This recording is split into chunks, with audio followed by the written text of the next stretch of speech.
નમસ્કાર, મંતવ્ય ન્યૂઝના ભવિષ્યલક્ષી વિશેષ કાર્યક્રમની રજૂઆતમાં આપનું સ્વાગત છે ને હું છું આપની સાથે હિરલ।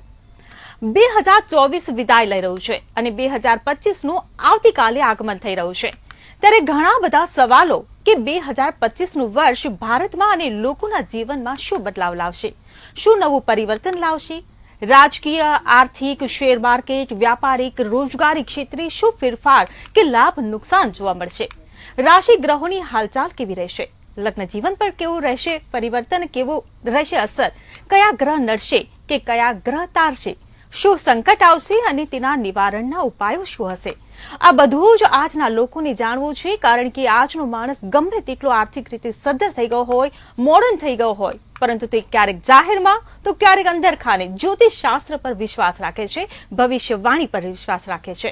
ત્યારે 2025 તમામ માટે કેવું રહેશે તેની પર જ કરીશું આજની વિશેષ ચર્ચા।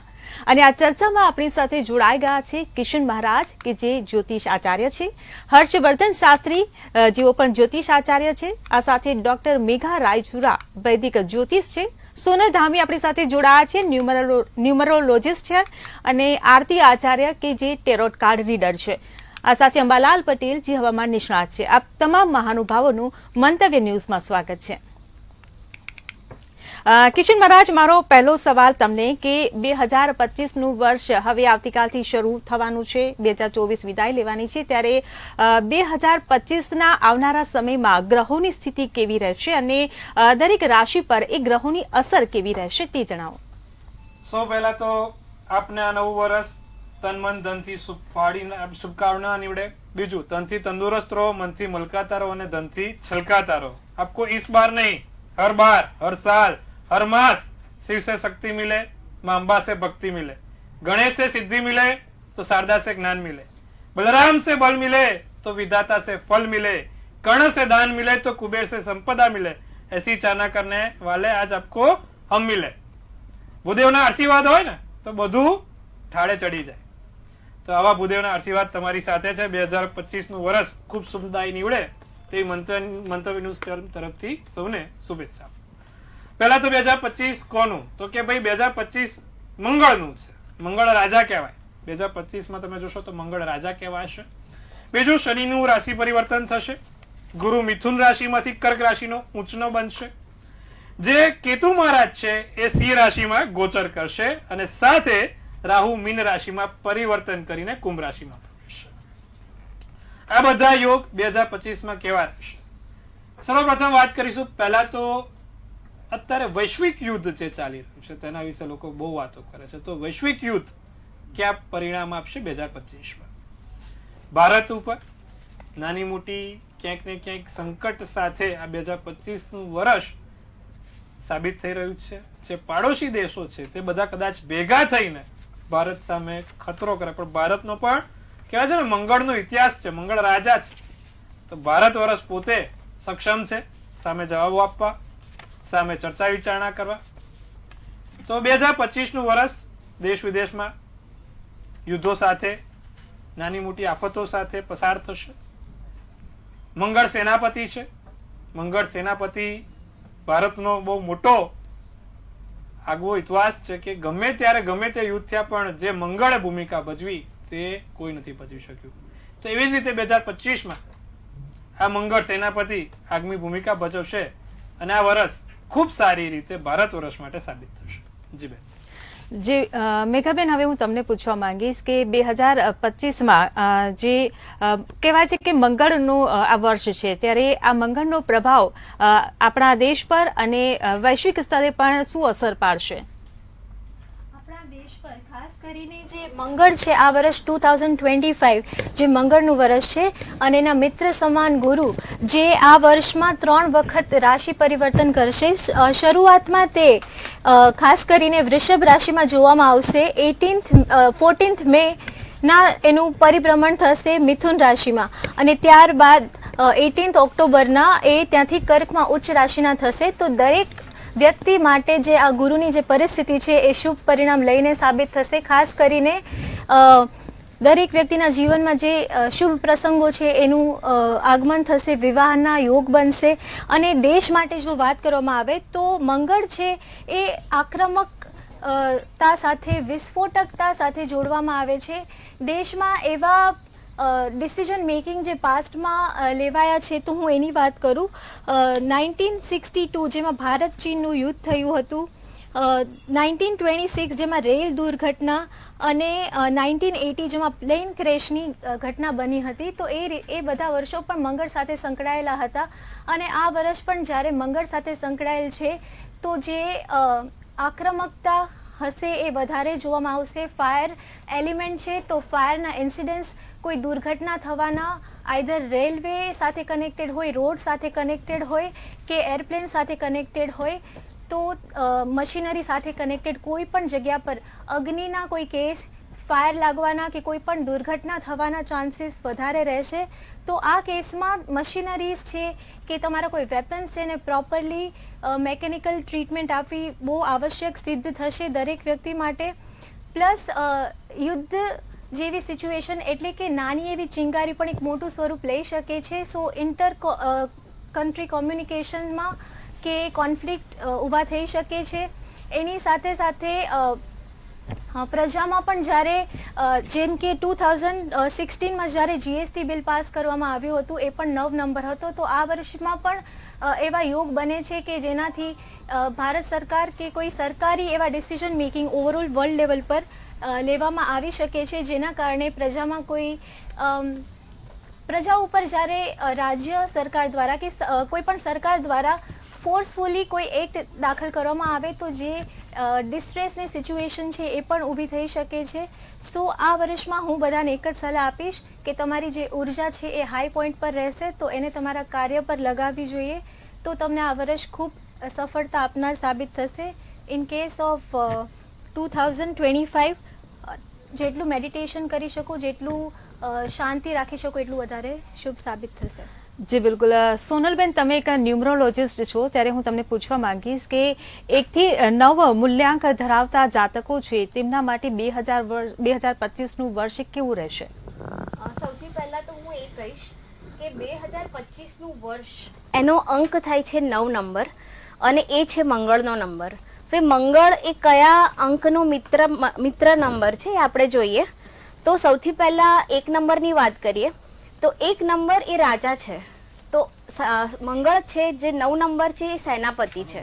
હવે રાજા અને સેનાપતિનું બહુ જ સરસ કનેક્શન બનતું હોય છે.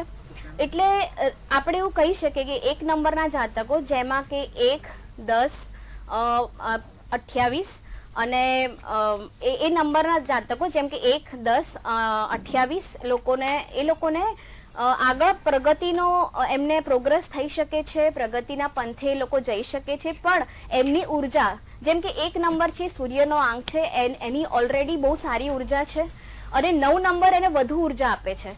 એટલે આપણે એ જોવાનું કે ઉર્જામાં સતત વધારો થશે તો તમારે ક્યાંક ને ક્યાંક ઈગો ક્લેશ થવાના ચાન્સીસ છે. હા, તમારે એ ઉર્જાને તમારે ફૂલ્લી ફોકસ તમારા કાર્યમાં લગાવવાની છે તો તમે ઘણી સારી કાર્યક્ષમતા સાથે આગળ વધી શકો છો. અને 2 નંબર માટે હું એવું કહીશ કે 2 નંબર એને 9 નંબરની સાથે એટલું બધું કનેક્શન નથી પણ છતાં એ એનો મિત્ર નંબર છે. અને 2 નંબરના જાતકોને એક વસ્તુ એ કહીશ કે એ લોકોને પોતાના સ્વાસ્થ્ય તરફ બેદરકાર નથી રહેવાનું. એ લોકોને સ્વાસ્થ્ય, કારણ કે 9 નંબર એ ક્યાંક ને ક્યાંક તમારી શરીરની સ્વસ્થતા સાથે કનેક્શન છે અને 2 નંબર થોડુંક લેઝી બનવાની શક્યતા છે. તો એને ક્યાંય પણ કાર્યક્ષેત્રમાં એ હોય તો ત્યાંથી થોડીક એક્સરસાઇઝ એ લોકો 1 કલાક પછી ઉઠીને પણ એ લોકો જાતકોને થોડુંક એક્સરસાઇઝ કરવી જોઈએ, સ્ટ્રેચ કરવું જોઈએ, ઇવન યોગા મેડિટેશન પણ કરી શકે છે. અને મેઇન તો એમના ઇમોશન્સને કંટ્રોલ કરવાના છે, કારણ કે 2 નંબરના જાતકો બહુ ઇમોશનલ હોય છે. ક્યાંક ને ક્યાંક 9 નંબર એમને અગ્રેશન આપી શકે છે. તો એમને એ જ વધારે સાચવવાનું છે કે ક્યાં અગ્રેશનમાં આવીને કોઈક જગ્યાએ એ ક્લેશ ના કરી બેસે. 3 નંબરના જાતકોની વાત કરીએ તો કે અગેન 3 નંબર એ કોનો છે? દેવગુરુનો છે. દેવગુરુ જુપિટરના નંબર સાથે એનું બહુ સારું કનેક્શન બને છે.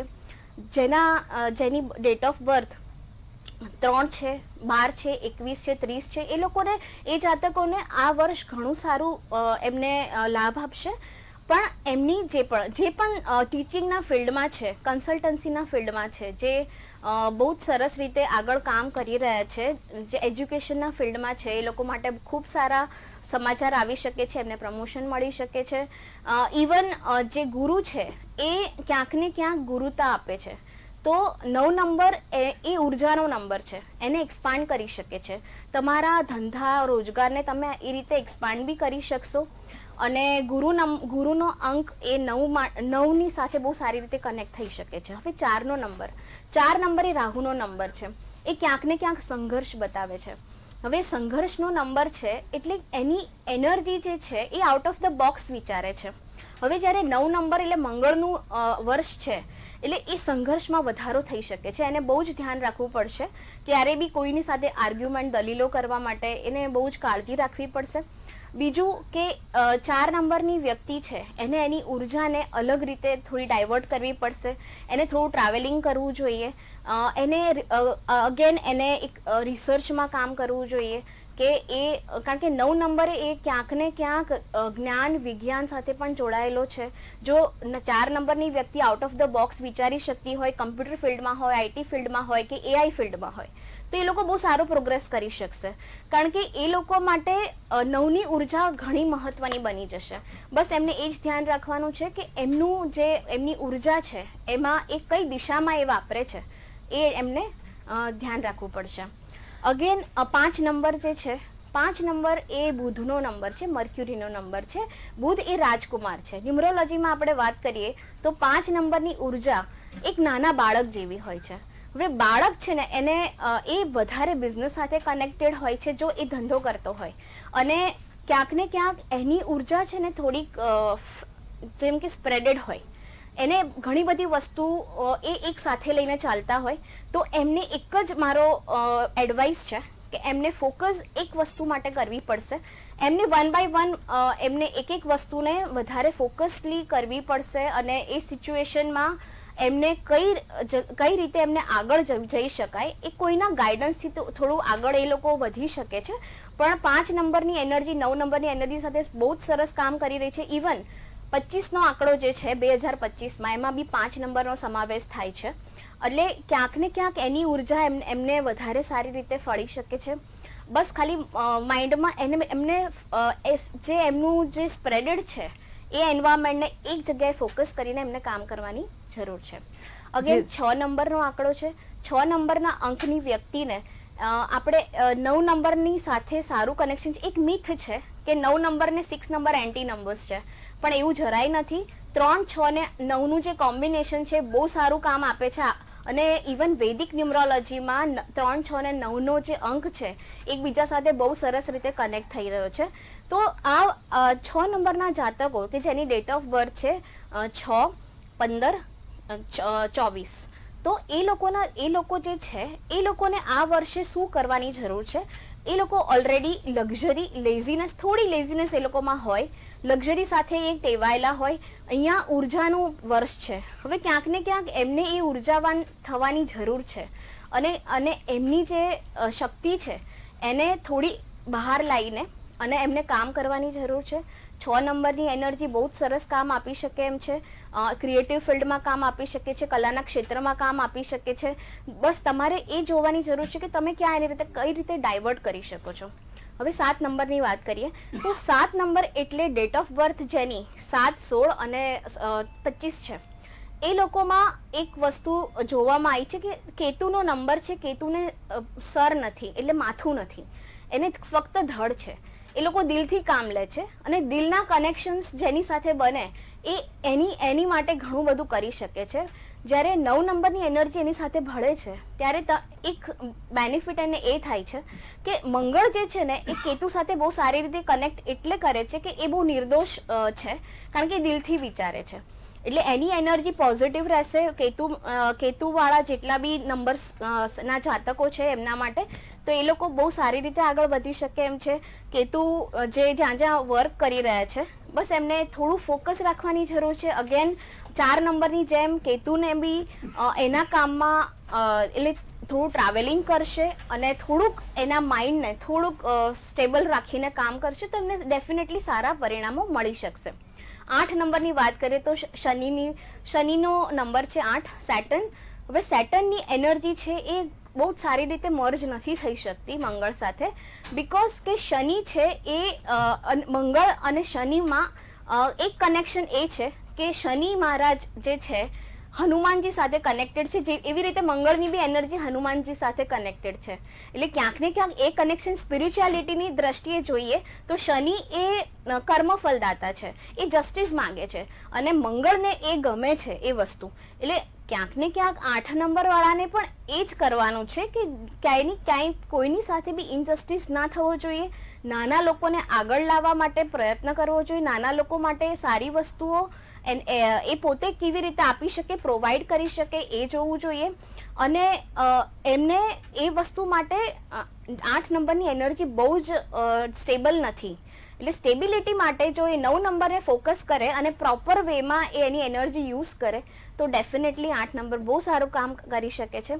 હવે 9 નંબરની એનર્જી આપણે વિચારીએ તો 9 નંબર તો ઓલરેડી 9 નંબર એ ફાયર એલિમેન્ટ છે.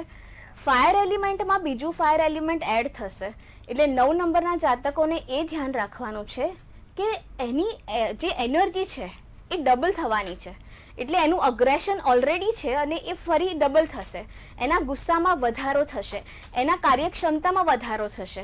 એટલે એને થોડુંક બેલેન્સ કરવાનું છે, થોડુંક એને સ્ટેબલ થવાનું મેડિટેશન કરવાનું છે, થોડું એને પ્રાણાયામ કરવાનો છે, થોડું એની એનર્જીને થોડી લો લેવલ પર રાખવાની છે. એટલે ઓલરેડી એના કામ સારા થશે અને એને વિચારીને કોઈની પણ સાથે દલીલ કે આર્ગ્યુમેન્ટ્સમાં પડવાનું નથી.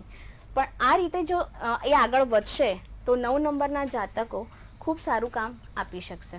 હવે 1 થી 9ના જેટલા પણ નંબર છે એ લોકોમાં એક વસ્તુ છે કે 9 નંબરનો અંક છે એ હ્યુમેનિટી માટે પણ છે. જે લોકો સારા કામ કરશે, સોશિયલ સર્વિસ કરશે કે લોકો માટે કામ કરશે, લોકોની હેલ્પ કરશે, તો આ વર્ષ ડેફિનેટલી બધા માટે ખૂબ સુંદર છે, ખૂબ સારું છે. અને બસ એમની એનર્જી જે મંગળની છે એ સાચી અને સારી દિશામાં જાય, એનું ધ્યાન રાખવામાં આવે તો બધા માટે ખૂબ સારું વર્ષ નીવડી શકે એમ છે. થેન્ક યુ બેન. જી બિલકુલ. હર્ષવર્ધનભાઈ, હું તમને પૂછવા માંગીશ, તમે પણ મને એક ટૂંકમાં સાર આપો કે તમારું જ્યોતિષ શાસ્ત્ર શું કહે છે કે 2025નું આવનારું વર્ષ કેવું લાભદાયી નીવડશે? નમસ્કાર, હું આપને જણાવવા માંગી રહ્યો છું કે 2025નું વર્ષ એટલે જેમ બેને બતાવ્યું એ પ્રમાણે એનો ટોટલ જે છે એ 9નો થાય છે. 9 જે છે એ મંગળનો ગ્રહનો કારક છે, એટલે કે આ જે આખું વર્ષ જે છે તે મંગળકારક વર્ષ તરીકે માનવામાં આવતું હોય છે. અને 2025ની જે એક અનોખી ઘટના જે છે, જે વર્ષો પછી આ વખતે થવાની છે, એ છે કે એક જ એટલે કે મીન રાશિમાં ટોટલ 6 ગ્રહોનું જે છે એ સમાવેશ થશે અને એક જ રાશિમાં 6 ગ્રહ બેસવાના છે. એ જે માર્ચ મહિનાના એન્ડિંગમાં જ્યારે શનિશ્ચર બદલાશે એ વખતે તે રાહુ, શનિ, સૂર્ય, ચંદ્ર, બુધ અને શુક્ર આ બધા જ ગ્રહો એક જ જગ્યા પર આવશે. ત્યારે એવું બની શકે કે એ જે 14 દિવસ 15 દિવસનો જે સમયગાળો છે તે સમગ્ર વિશ્વ માટે, ઇન્ડિયા માટે પણ કેટલીક મોટી ઘટના બની શકે અને તેનાથી કેટલાક નુકસાનો પણ થઈ શકે તેમ છે. બીજું, મંગળ જે છે એ તો યુદ્ધનો કારક છે જ. તમે જોતા હશો કે ગયા કેટલાક વર્ષોથી યુદ્ધ ચાલી રહ્યા છે. તે યુદ્ધ છેલ્લા 2 વર્ષથી ઘણા બધા યુદ્ધ ચાલી રહ્યા છે અને એવું માનવામાં આવે છે કે જ્યારે શનિશ્ચર એની રાશિ બદલે છે, એટલે કે એ જ્યારે કુંભમાંથી મીન રાશિ તરફ જશે તો આગલા વર્ષોના જે યુદ્ધ ચાલી રહ્યા છે તેને બની શકે કે એક મોટા ઘટસ્ફોટ એટલે કે મોટો વિસ્ફોટ પછી કદાચ એ યુદ્ધ શમન થઈ જાય અને કોઈ બીજા દેશો પણ, બાહ્ય દેશો પણ એ યુદ્ધમાં સામેલ થઈને એ યુદ્ધનો જે છે એ સમાપન આવી શકે તેમ છે. બીજી વાત કરીએ તો જ્યારે મંગળનો કારક જ્યારે ગ્રહ જે સમય પર આવતો હોય છે તે સમય દરમિયાનમાં કેટલીક ઉથલપાથલ પણ થતી હોય. આ વર્ષે જે પ્રમાણે ગ્રહમાન બદલાઈ રહ્યા છે તે પ્રમાણે એવું માનવામાં આવે છે કે રાજનીતિક ઉથલપાથલો પણ થઈ શકે તેમ છે. તેમજ તમે જોશો તો શેર માર્કેટનું જે છે તે શેર માર્કેટમાં પણ ઘણી મોટી ઉથલપાથલ થશે. કેમ કે જેમ કદાચ યુદ્ધ થશે અથવા તો કોઈ મોટી રાજકીય ઉથલપાથલ થશે અથવા તો કોઈ કુદરતી આફતો આવવાની છે, તે આફતો દરમિયાનમાં જે રોકાણકારો જે છે તેમના પૈસા ડૂબવાની મહત્તમ શક્યતાઓ છે.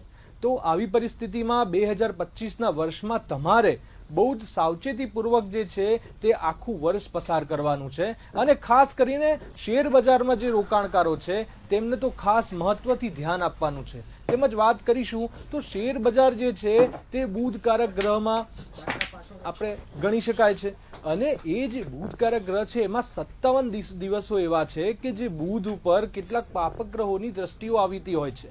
એ દિવસો દરમિયાન પણ શેર માર્કેટ ડાઉનફોલમાં જઈ શકે તેમ છે. તો એમ વાત કરીએ તો આ વર્ષે ઉછાળો પણ આવવાનો છે અને ઘટાડો પણ આવવાનો છે. તો એનાથી આકર્ષાઈને જ્યારે ઉછાળો આવે ત્યારે આકર્ષાઈને જો શેર માર્કેટના વ્યક્તિઓ એમાં ઇન્વેસ્ટ કરશે તો પાછળ જઈને જ્યારે ઘટાડો આવશે ત્યારે તેમના મૂડીમાં બહુ મોટું ધોવાણ થવાની શક્યતા છે.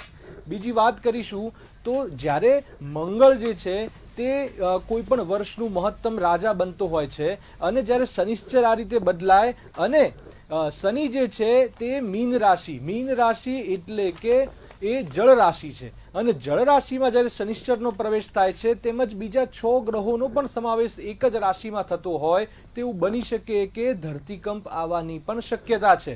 સમગ્ર વિશ્વમાં એવી ભીતિ બની શકે કે કયું બહુ મોટો ધરતીકંપ આવે અથવા મીન રાશિમાં છે જળ તત્વમાં છે તેવું પણ બની શકે કે એ જળમાં ધરતીકંપ આવે એટલે કે સમુદ્રમાં ધરતીકંપ આવે અને સુનામીની શક્યતા પણ થઈ શકે તેમ છે.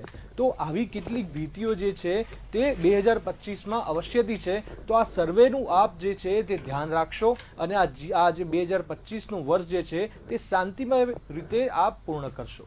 જી બિલકુલ. અંબાલાલ કાકા આપણી સાથે જોડાયેલા છે. અંબાલાલ કાકા, મને એ જણાવો કે આ વખતે નવરાત્રીમાં દાંડિયા કાઢવાના કે પછી રેનકોટ કાઢવાનો અને દિવાળીમાં ફટાકડા હવાશે કે નહીં? શું કે છે તમારી 2025ની આગાહી? નવરાત્રીની આગાહી અત્યારથી ન કરી શકાય. 2025માં તો આવશે ને નવરાત્રી? કારણ કે વર્ષાગર્ભ જે છે એના લક્ષણો જોઈને જ પછી નવરાત્રીની આગાહી કરી શકાય. પણ એટલું છે કે આ વખતે લગભગ ચોમાસું પાછું રહેશે. એટલે હાલમાં જે પહેલો જે વરસાદ આવશે એ 10મી મે પછી સાયક્લોનિક સર્ક્યુલેશનનો આવવાની શક્યતા રહેશે અને ત્યાર પછી ઓગસ્ટ, સપ્ટેમ્બર અને ઓક્ટોબરમાં વરસાદની શક્યતા છે. એટલે પાછોતર વરસાદ નવરાત્રીમાં વરસાદની શક્યતા નકારી શકાય નહીં. પણ એના માટે અત્યારે કહું જરા જલ્દી ગણાશે. કારણ કે હજુ વરસાદ મેઘ જે છે અને બીજા અન્ય સંજોગો છે એ બધાની ગણતરી કરીને પછી જ કહી શકાય. જી બિલકુલ. પરંતુ તમામ પાસાને જોતા 2025નું વર્ષ કેવું રહેશે તે જણાવો. 2025ના વર્ષ અંગે જોઈએ તો આ વખતે લગભગ આસુરી સંપત્તિનો ઉદય થશે. શનિ, રાહુ અને પંચગ્રહી યોગ લગભગ એપ્રિલ માસમાં થશે અને આ ગ્રહો જે છે એની પાસે મંગળ ભળતું નથી. જો મંગળ અંદર ભર્યો હોય તો આ વધારે સંહારક થોત. આમ છતાં આ ગ્રહો જે છે એની અસર લગભગ 18/5 પહેલાં તો રહેશે અને આ વખતે હમણાં જ જોવા જઈએ તો લગભગ ફેબ્રુઆરી અને માર્ચ માસમાં રાજકારણમાં ઘણા દ્વંદ ચાલશે. પ્રતિપક્ષ અને શાસક પક્ષ વચ્ચે જબરજસ્ત દ્વંદ ચાલશે. તાળાબંધી, કેટલાક હડતાલો અને કેટલાક ઠેકાણે ન ધાર્યા એવા બનાવો હમણાં લગભગ ફેબ્રુઆરી માર્ચમાં બનવાની શક્યતા રહેશે. પરંતુ આસુરી સંપત્તિનો જ્યારે ઉદય થાય છે ત્યારે માધાતુઓના મગજમાં આ સંપત્તિ આવે છે. આપણે જોવા જઈએ ગીતાના પ્રમાણમાં તો સત્વગુણ સુખમાં જોડે છે, તમોગુણ દુઃખમાં જોડે છે અને રજોગુણ ઉંદર દુઃખમાં જોડે છે. એ તમોગુણી સંપત્તિ વધવાની શક્યતા રહે છે. એટલે આ વખતે કેવા એવા બનાવો બનશે કે ન ધારેલા બનાવો બને અને લોકો જે છે કેટલાક અંધશ્રદ્ધાનો માર્ગ પણ વધારી લે છે. કારણ કે એક પછી એક શુક્ર પણ રાહુ સાથે છે અને રાહુ જે છે એ આભાસી પરિણામ આપે છે. રાહુને કેતુ ઘરને માથું છે એટલે આ રાહુ જે છે એ આભાસી એવા પરિણામ આપશે કે કેટલાક લોકો અંધશ્રદ્ધાના માર્ગે જોડાય છે. ન જોડાય તો સારું. અને ક્યારેક એ વખતે લગભગ શુક્ર રાહુ હોવાના કારણે નિમ્ન પ્રકારના દેવોમાં પણ જઈ શકે. પરંતુ આ તો ઉર્જાની વાત કરી. તમોગુણ થતો હોય ત્યારે આવું થતું હોય છે. અન્ય બાબતો જોઈએ તો આ વખતે લગભગ કાલસર્પની અસર, આંશિક કાલસર્પની અસર જુલાઈ માસના શરૂઆત સુધીમાં રહેવાની શક્યતા રહેશે. ઉદ્ગીત ગોળાર્ધમાં કે અસ્ત ગોળાર્ધમાં કાલસર્પ થતો હોય તો તેની પણ અસર થતી હોય છે. એટલે આ બંને અસરોના કારણે લગભગ 18/5 પહેલા તો કેટલાક અવનવા બનાવો બનવામાં આવશે અને જળ રાશિમાં બધા ગ્રહો એકઠા થાય છે. એટલે ખાસ કરીને અમેરિકાના કેટલાક ભાગો હોય ત્યાં જળ તાંડવ થઈ શકે, સમુદ્રમાં સુનામી આવવાની શક્યતા વધારે રહી શકે છે. અને મીન રાશિની અસર બનારસ પાણીપત ઉપર થતી હોય છે, કુરુક્ષેત્ર ને એના ઉપર, એટલે ત્યાં પણ અસર થવાની શક્યતા રહેતી હોય છે. પરંતુ હવે વિશ્વ જે છે એ વિશ્વ યુદ્ધ તરફ જવાની શક્યતા રહે છે. એક નવો યુગ શરૂ થશે. મેષ રાશિનો જ્યારે શનિ આવશે ત્યારે બોમ્બ ધડાકા, અગ્નિ પ્રલય, ચક્રવાતનું પ્રમાણ વધશે. એટલે શનિની મોકાણ જે છે એ પ્રથમ 18 વર્ષ સુધી રહેતી હોય છે. નેપચ્યુનની મોકાણ જે છે એ 14 વર્ષે રહેતી હોય છે.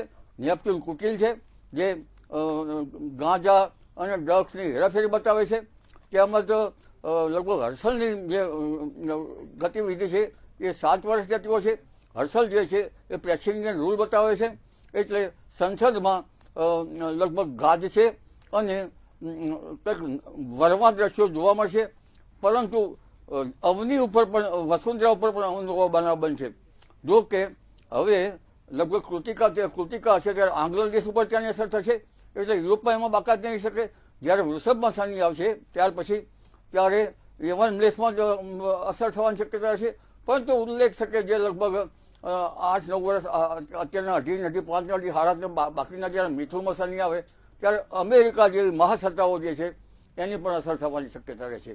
એટલે ઉત્તર અમેરિકા અને ત્યાર પછી જ્યારે કર્ક રાશિમાં શનિ આવશે ત્યારે લગભગ ચીનની ઉપર અસર જણાતી હોય છે, ક્યારેક આફ્રિકા ઉપર પણ અસર થવાની અસર રહેતી હોય છે. સિંહ રાશિમાં જ્યારે શનિ આવશે ત્યારે ફ્રાન્સ ઉપર અસર થવાની શક્યતા રહેશે. કન્યા રાશિ ઉપર આવશે ત્યારે સ્વિટ્ઝરલેન્ડને એના ઉપર અસર થવાની શક્યતા રહેશે. અને તુલા રાશિ ઉપર આવે તો કેટલાક ચીનને તુલા રાશિ માને છે, કારણ કે ટોલેમી અને કેટાબિલોસ પ્રમાણે રાશિઓ છે. અમેરિકા એટલે અલગ એવું ના ગણાય. જે ઇવેન્ટ્સ બન્યા હોય એના અસર થશે. એટલે અલ્જીરિયા અને એનું મોરોકો ને એ બધી બાબતો થશે. અને ધન રાશિમાં ટાંઝાનિયા અને ત્યારે થશે. પછી મકર રાશિ છે, ભારતની રાશિ છે. એટલે લગભગ 2049-50માં મકર રાશિમાં આવશે અને 2000 ત્યાર પછી કુંભ રાશિમાં આવશે. આ વખતે મકર કુંભમાં આપણે કોરોનાની અસરો જોઈ. એટલે અત્યારે જે લડાઈ ઝઘડા થવાના છે, જે બોમ્બ ધડાકા અને વિશ્વયુદ્ધના પગલાં મંડાવવાના છે, એમાં બાયોલોજીકલ વેપન ક્યાંક લીક ના થઈ જાય એવું જોવાનું રહેશે. કારણ કે બાયોલોજીકલ વેપનથી આ અસર થશે. બીજું આપણે જે જોવા જઈએ તો આપણે ચારે બાજુ ઘેરાયેલા છીએ. એક તો પાકિસ્તાન, એ કુંભ રાશિમાં અત્યારે શનિ છે, એટલે અફઘાનિસ્તાન અને ખડકાળ પ્રદેશો પર એની અસર થાય. અને કુર્મચક્ર પ્રમાણે જોવા જઈએ તો લગભગ 3 કાચબાના આકારના પૃથ્વી પર એનું કલ્પના કરી છે પુષ્કરણ ઉપર. તો કુર્મચક્ર ઉપર એની ઈશાન ખૂણામાં બર્ફીલા પવનો છે કે સીમાંત ચીન સુધીની અસર થવાની શક્યતા રહે છે. અને મીન રાશિમાં ઉત્તરના બર્ફીલા જે પ્રદેશો છે હિમાલયમાં, એટલે ત્યાંથી છે ચીન સુધીનું અસરો થશે. ચીન, ઉત્તર કોરિયા, દક્ષિણ કોરિયા એ બધા ભાગોમાં એક જાણે વિશ્વ કોઈક નવા પ્રકારમાં હોય એવું રહેશે. એટલે આ અસુરી તત્વો જે છે અત્યારે હાલ તો એના મંડાણ થશે. અને આ વિશ્વમાં જે ઘટનાઓ ઘટી રહેશે, અઘટિત ઘટના ઘટવાની છે, એ મેષનો શનિ લઈને આવી રહ્યો છે. હજુ તો આ પ્રથમ ટ્રેલર છે, હજુ ઘણું જોવાનું છે. અત્યારે હાલ જોવા જઈએ તો જે આસુરી તત્વના ઉદય જે છે એના માટે આપણે જો યોગિક ક્રિયાઓથી એને કંઈ શાંત કરી શકીએ.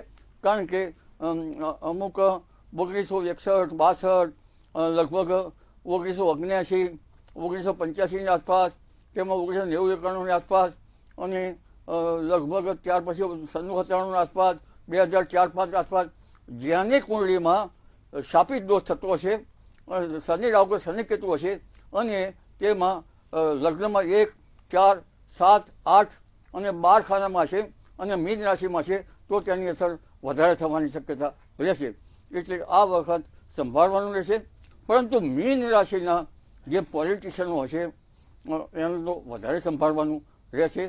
અને આગળ જોવા જઈએ તો હાલના જ વર્ષમાં જે કાલસર્પની અસર, જે આંશિક કાલસર્પની અસર થવાની છે 18/5 પછી હમણાં તો માનનીય પંડિતવર્યે કહ્યું શેર બજારમાં, એટલે મારે એમાં વિશેષ કહેવાની જરૂર નથી, કારણ કે શેર બજારમાં તો આંચકાઓ મંદીના તેજીના એવું આવ્યા કરતા હોય છે, પરંતુ કાલસર્પ જે છે આપણે અવળો થાય છે, આંશિક કાલસર્પ જે એની પૂંછડેથી થાય છે અને એનું મોઢું રાહુમાંથી થાય છે.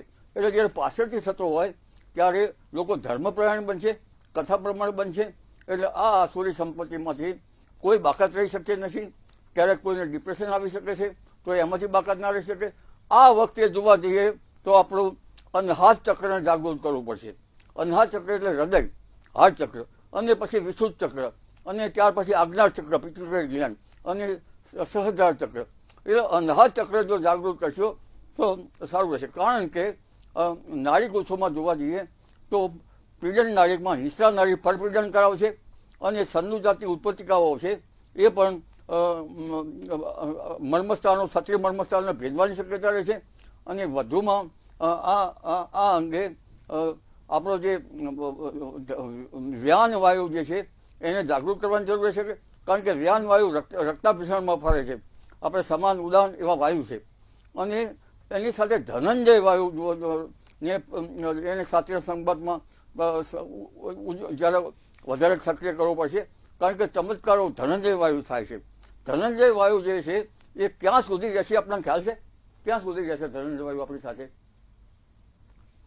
જ્યારે માણસ મૃત્યુ પામે છે ત્યારે એ શબને ફૂલાવવાનું કામ કરે છે. એટલે ધનંજય વાયુ શેક સુધી રહે છે. એટલે આપણે આ વખતે યોગ્ય ક્રિયાથી આપણા હૃદય ચક્ર જે છે, અનહાત ચક્રને જરા વ્યવસ્થિત કરીને અને આગળ વધશું, સત્વગુણ વધારશું. સત્વગુણ સુખમાં જાય છે. એટલે નવું વર્ષ જે છે એ કંઈક આસુરી તત્વમાંથી બચવાનો ઉપાય કરવાનો રહેશે. કારણ કે શનિ રાહુ એ આસુરી તત્વ એટલે કઈ ભૂત પ્રેત કંઈક નાચવા માટે નથી આવવાના, કે એના માટે કંઈ ઉપદ્રવ થવાનો નથી. એક જાતનું માણસના મનમાં, માથાવદર મગજમાં એવા વિકરણો આવતા હોય છે, અને એક કિરણોના કારણે જ્યારે સત્વગુણને વધારવા માટે પ્રયત્ન કરવા પડશે. જી આરતીબેન, અમારા દર્શક મિત્રોને ટેરોટ કાર્ડના માધ્યમથી જણાવો કે 2025નું વર્ષ કેવું રહેશે અને તેમાં કેવા ચડાવ ઉતાર આવશે. ચોક્કસ. બધાને જય સિયારામ. 2024 જેમ અર્પણ હતું ભગવાન શ્રી રામને, એમ આશા કરીએ કે આવતું વર્ષ શ્રી કૃષ્ણ ભગવાનને અર્પણ કરીએ, અને 2025 બધાનું સુખમય શાંતિમય વીતે એવી બધાને શુભેચ્છાઓ. ટેરો કાર્ડની દ્રષ્ટિએ આપણે જોવા જઈએ તો 2025નું જે વર્ષ છે એ મિક્સ્ડ ફિલિંગ લઈને આવી રહ્યું છે. Mixed emotion, mixed events, balanced events, chain of events એમ કહી શકું તો અતિશયોક્તિ નહીં થાય. ઇન જનરલ માસીસની વાત કરું તો જે લોકો પોતાનું સ્ટાર્ટઅપ કરવા માંગે છે, નોકરી છોડીને, કે પોતાનો કંઈક અલગથી ધંધો કરવા માંગે છે, એમના માટે આ વર્ષ ખૂબ જ સારું રહેશે. બીજું કે જે પણ પેન્ડિંગ તમારા જે બી કાર્યો હતા, અથવા કે જે વસ્તુઓ તમને ઉલઝાઈ રાખ્યા હતા ઇમોશનલી કે બીજી રીતે, એ બધામાંથી તમે એનું તમને ક્લેરિટી આવશે કે અહીંયા વધારે ટાઈમ વિતાવવાની જરૂર નથી, લેટ્સ મૂવ ઓન, અને તમારો પર્સપેક્ટિવ એ સિચ્યુએશન માટે ચેન્જ થશે. હવે ઓવરઓલ આ તો થઈ લાઈક લોકો માટે ઇન જનરલ વાત. હું ભારત વર્ષની વાત કરું તો આ વર્ષ ઘણા બધા મિક્સ ઇવેન્ટ્સ લઈને આવી રહ્યું છે, પણ જે ખરાબ ઇવેન્ટ્સ થવાના છે એ પણ ઇવેન્ચ્યુઅલી તો બેલેન્સ સ્ટેટ તરફ જ લઈ જઈ રહ્યા છે, કે ઘણી બધી વસ્તુઓ જે છુપાઈ, જે હિડન હતી, જે સિક્રેટ હતી, એ બધી વસ્તુઓ ધીરે ધીરે બહાર આવશે, અને ભારત પોતાનું વર્ચસ્વ સ્થાપિત કરવાની શરૂઆત કરશે. ઘણા બધા ડ્રાસ્ટિક અને મેજર ડિસિઝન્સ સરકાર આ વર્ષે લેશે, અને માસીસમાં એનું જે પર્સપેક્ટિવ છે સરકારને લઈને, પોલિટિક્સને લઈને, એ પર્સપેક્ટિવ આખું ચેન્જ આ વર્ષમાં થવાની સંભાવનાઓ છે. બીજું જેમ આગળ કહેવામાં આવ્યું કે આ મંગળ છે, મંગળ ઇઝ એગ્રેસિવ, મંગળ ખૂબ એગ્રેશન લઈને આવશે. તો મંગળને એગ્રેશનને બેલેન્સ કરવા માટે ખૂબ આધ્યાત્મિક ઉર્જા પણ એટલી જ આગળ આવશે. મતલબ લોકો આધ્યાત્મ તરફ વધારે તમને જતા દેખાશે. લાઈક મંદિરોમાં વધારે ભીડ થશે, મેડિટેશન છે, કોઈ પણ જાતની હિલિંગ છે કે ધ્યાન શક્તિ, એ બધી વસ્તુઓ પાછળ લોકો તમને એમ લાગશે કે ત્યાં કોન્સર્ટમાં વધારે ભીડ નથી એટલી મંદિરોમાં અને કથાઓમાં ભીડ તમને દેખાશે. જી બિલકુલ. કિશન મહારાજ, આપણે રાજકારણ ક્ષેત્રની વાત કરીએ તો રાજકારણ ક્ષેત્રે કયા મોટા ફેરફાર આવી શકે છે, કયા નિયમોમાં ફેરફાર આવશે અને કયા એવા મોટા બિલ પાસ થઈ શકે છે, જેમ કે NRC છે, UCC છે, વકફ બોર્ડનું બિલ છે, વન નેશન વન ઇલેક્શન છે, તો આ બધા બિલ પાસ થશે કે નહીં, અને થશે તો પછી શું બદલાવ આવશે રાજકારણ ક્ષેત્રે? બિલકુલ. જે પ્રમાણે વાત કરીએ, આપણે મંગળનું વર્ષ છે, બરોબર, અને આપણા મોદી સાહેબની પણ તમે કુંડળી જુઓ તો લગ્નમાં જ મંગળ છે અને રાજયોગ બનેલો છે એમનો, એટલે એમને પણ અત્યારે કહેવાય છે કે મંગળના કારણે બહુ મોટા બિલો પાસ થશે. જે JCC અત્યારે કહેવાય છે કે ગયા છે, JPC માં ગયા છે, એ JPC ના બિલોમાં પણ સફળતાપૂર્વક સાથે એ બિલ પાસ થઈ જશે. UCC વકફ બોર્ડનું બિલ બહુ જ સારી રીતે બહુમતી સાથે પાસ થતું JPC થી જોવાય છે. વાત કરે તો જે પ્રમાણે હાલમાં ગ્રહોની સ્થિતિ છે, ફેબ્રુઆરી પછી મોટી સરકારો જેમ કે કેનેડાની છે, ફ્રાન્સની છે, આ બધી સરકારોમાં મોટી ઉથલપાથલ આવશે. સમય પહેલા ચૂંટણી કરવી પડે, કાં તો સમય પહેલા સરકાર પડી જશે. ખરેખર નવેમ્બરમાં ચૂંટણી છે કેનેડાની, પણ એ પહેલા કેનેડાની સરકારમાં બદલાવ થશે. વાત કરીએ તો ભારત વર્ષની સરકારમાં કાનૂન વ્યવસ્થા બદલાશે. UCC નું 100% બહુ જ સારી રીતે જોઈ રહ્યું છે કે ભાઈ એમાં સફળતાપૂર્વક કામ થઈ રહ્યું છે. જે બીજા અન્ય બિલો છે, વન નેશન વન ઇલેક્શન, એવા બિલોમાં પણ સફળતા સાથે આ સરકાર મોખરે રહેશે. નાના મોટા વિપક્ષના ક્યાંક ને ક્યાંક સામના કરવા સાથે સારી રીતે એ બિલ પાસ કરી શકશે. જર્મનીમાં કાનૂન વ્યવસ્થા, ઇમિગ્રેશન લો, જે યુરોપમાં અત્યારે ઇમિગ્રેશન લો છે, તે ઇમિગ્રેશન લો માત્ર ભારતમાં પણ લો નહીં, કાનૂન વ્યવસ્થા નહીં, પણ યુરોપના દેશોમાં પણ કાનૂન વ્યવસ્થા બદલાવી પડશે. કાનૂન વ્યવસ્થા બદલાવાના યોગ થશે. ઇમિગ્રેશન લો ચેન્જ થશે. ખાસ કરીને જર્મની, ફ્રાન્સ, સ્વીડન, એ બધી જગ્યા પર તમે ઇમિગ્રેશન લો સાથે અન્ય કાનૂન વ્યવસ્થાઓમાં પણ બદલાવ જોઈ શકશો. ભારત વર્ષમાં આડોશ પાડોશના જે દેશો છે, જે રાજકારણ ગરમાટો કરી રહ્યા છે, બહારના જે દેશો છે એ ભારતના રાજકારણમાં ગરમાટો કરવાનો પ્રયત્ન કરી રહ્યા છે, તે લોકો નિષ્ફળ થશે. ભારત સરકાર, ભારતનો જે સરકારનો એક મુખ્ય ભાગ છે, જે રાજા છે, આપણા પ્રધાનમંત્રી, તે ખૂબ સારી રીતે લડી શકશે એની સામે અને બહુ મોટા કાયદાઓ બદલાશે. UCC, NRC ચોક્કસપણે એને સફળતા મળતું દેખાય છે. વકફ બોર્ડનું પણ બહુ સારું એવું સફળતાપૂર્વક દેખાય છે. સરકારમાં નાના મોટા ઉથલ પાથલ છે, પણ સરકારને એનાથી કોઈ તકલીફ નહીં થાય. નાની મોટી ઉથલ પાથલ ચાલતી રહેશે, આમથી તેમ થશે, પણ સરકારને જે વિભિન્ન અંગ છે તે વિભિન્ન અંગ ક્ષેત્ર પર કોઈ પણ એવી તકલીફ નથી. અન્ય બિલો છે, તે અન્ય બિલોની પણ તમે આ જોશો ચોમાસા સત્રમાં રજૂઆત થશે અને સારી રીતે અને સફળતાપૂર્વક પાસ થશે. ક્યાંક ને ક્યાંક ઇન્ડસ્ટ્રીઝમાં સરકારના થકી લાભ થતા જોવાય છે. મોટા MOU પાસ થશે અને મોટા MOU ની રજૂઆત થશે. વૈશ્વિક ક્ષેત્ર પર ત્રીજી ઇકોનોમી તરફ ભારત વર્ષ મોખરે રહેવાનો પ્રયત્ન કરશે. સાથે બ્રિક્સ માં પણ તે તેનું નામ સારી રીતે મેળવી શકશે. તો 2025 નું વર્ષ રાજકીય ક્ષેત્રોમાં ખૂબ સારું છે.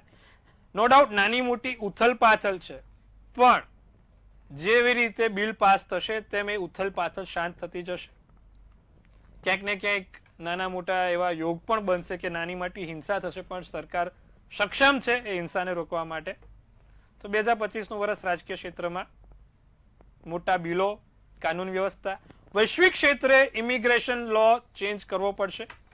વૈશ્વિક ક્ષેત્રમાં પણ એ એટલું જે છે કેનેડાની સરકાર માટે ખતરો બની રહ્યું છે. જે હાલની કેનેડાની સરકાર છે તે માટે આ 2025નું વર્ષ ક્યાંક ને ક્યાંક પડકારરૂપ સાબિત થશે. ફ્રાન્સની સરકાર માટે પણ એવી જ રીતે જર્મની સરકાર, નાઝીની સરકાર આવશે, રાઇટ વિંગ પાર્ટી આવશે, લેફ્ટ વિંગ પાર્ટી જશે, રાઇટ વિંગ પાર્ટીનો ઉદય થશે અને 2025નું આ વર્ષ સમગ્ર વિશ્વમાં રાજકારણમાં ખૂબ ગરમાટા સાથે પૂરું થશે. જી બેન. જી મહારાજ, મેઘાબેન, હું તમને પૂછવા માંગીશ કે મોટાભાગે પૂછાતો પ્રશ્ન કે શનિ નડે છે તો શનિના નિવારણ માટે શું? ત્યારે 2025નું જે વર્ષ આવે છે ત્યારે શનિના સાડાસાતીના જે પરિવર્તન છે તે કઈ રાશિ માટે લાભદાયી નીવડશે અને કઈ રાશિને તેનાથી સાચવવું પડશે તે જણાવો. જ્યારે શનિ ખાસ કરીને 29th ઓફ માર્ચના કુંભ રાશિમાંથી મીન રાશિમાં પરિવર્તન કરશે ત્યારે મકર રાશિમાં જે 7.5ની ઢૈયા ચાલી રહી હતી એ પૂર્ણ થતાં મેષ રાશિમાં 7.5ની શરૂઆત થશે અને જે 7.5નો જે સમય રહે છે એ વ્યય કરનારો, માનસિક તણાવ, લીગલ મેટર્સ કરનારો અને ખોટા વ્યર્થના કાર્યો કરાવે, કોઈ પણ કાર્ય તમારું ડીલે થાય, ખાસ કરીને માનસિક તણાવનો સમય માનવામાં આવે છે. તો એના માટે ખાસ મેષ રાશિ સાથે 7.5 છે એની શરૂઆત થશે. એની સાથે સાથે વ્યય, ખોટા એડિશનલ વ્યય થશે, લીગલ મેટર્સથી પણ એમને બચવાનું રહેશે. પરંતુ ત્યાં ગુરુ સારો છે તો એ શુભ પરિણામ પણ મેષ રાશિ માટે આપનારું સાબિત થશે. શનિની 7.5. જ્યારે તમને શનિથી 7.5 છે તો એને બચવા માટેનો ઉપાય છે તો તમે શમીના ઝાડની પૂજા કરી શકો, ત્યાં સરસોના તેલનો દીપક પ્રજ્વલિત કરી શકો તો તમને વધારે સારું પરિણામ પ્રાપ્ત થાય. માનસિક તણાવથી દૂર રહેવા માટે તમે મેડિટેશન કરી શકો, શિવ આરાધના, શિવ પૂજા કરો તો સૌથી શ્રેષ્ઠ સમય સાબિત થશે તમારા માટે. જી બિલકુલ. સોનલબેન, દરેક વ્યક્તિ પોતાના પ્રોફેશનને લઈને બહુ ચિંતિત હોય છે ત્યારે 2025નું જે વર્ષ છે એ કઈ કઈ રાશિ માટે કેવી રીતે, કયું પ્રોફેશન માટે કઈ રાશિ 2025 માટે સારું રહેશે અને કઈ રાશિ માટે 2025નું વર્ષ પ્રોફેશનની દ્રષ્ટિએ ખરાબ રહેશે તે જણાવો. આપણે જોઈએ કે મંગળનું વર્ષ છે. હવે મંગળ જે છે એ જે વસ્તુનો કારક હશે ત્યાં આપણે પ્રોગ્રેસ વિચારી શકીએ. હવે ધંધામાં કે બિઝનેસમાં જોઈએ તો જે મેટલ બિઝનેસ છે એ ડેફિનેટલી ગ્રો થશે કારણ કે મંગળ જે છે એ મંગળ એ 9 નંબરને રિપ્રેઝન્ટ કરે છે. એની ધાતુ સોનું છે અને એ સેમ એ ચાંદીને પણ બહુ સારી રીતે પ્રમોટ કરી શકે છે અને જેમ જેમ ચાંદી પ્રમોટ થશે એ એના કારણે થશે કે ઉદ્યોગોનો વિકાસ થશે. જેમ જેમ ઉદ્યોગો વિકસશે એમ ચાંદીની ડિમાન્ડ વધશે. એટલે સિલ્વરને બહુ જ સારી રીતે જો તમે અપનાવી શકો, જો ઇન્વેસ્ટ કરી શકો તો સિલ્વર તમને બહુ સારી રીતે તમને આઉટકમ આપી શકે છે. ઇવન તમે ગોલ્ડ લઈ શકો છો. ગોલ્ડ સ્મિથને બી લાભ થાય એવું છે. મેટલના બધા બિઝનેસ માટે સારું છે, સ્ટીલ માટે પણ સારું છે. એટલે આગળ જતાં તમે સ્ટીલના બિઝનેસ માટે પણ સારી પ્રોગ્રેસ જોઈ શકો છો.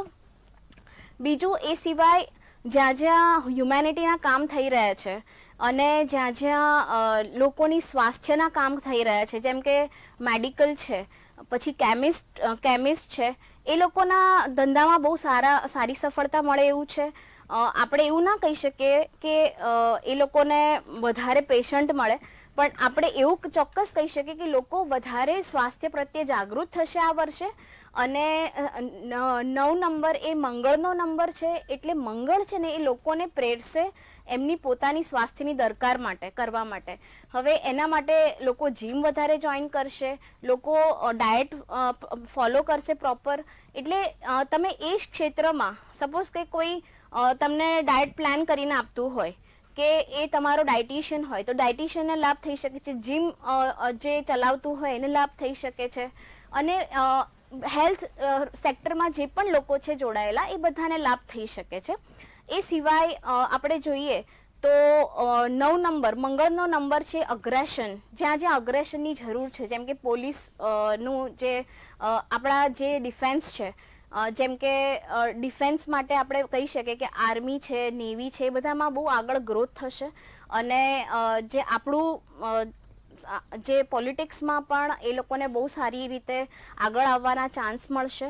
અને ફ્રીડમ તો ઓલરેડી આપણા મોદી સાહેબ જે છે એ આપી જ રહ્યા છે. અને એક લેવલ પર એમને સારી ફ્રીડમ મળશે તો એ સારી રીતે આપણા દેશને પ્રોટેક્ટ કરી શકશે.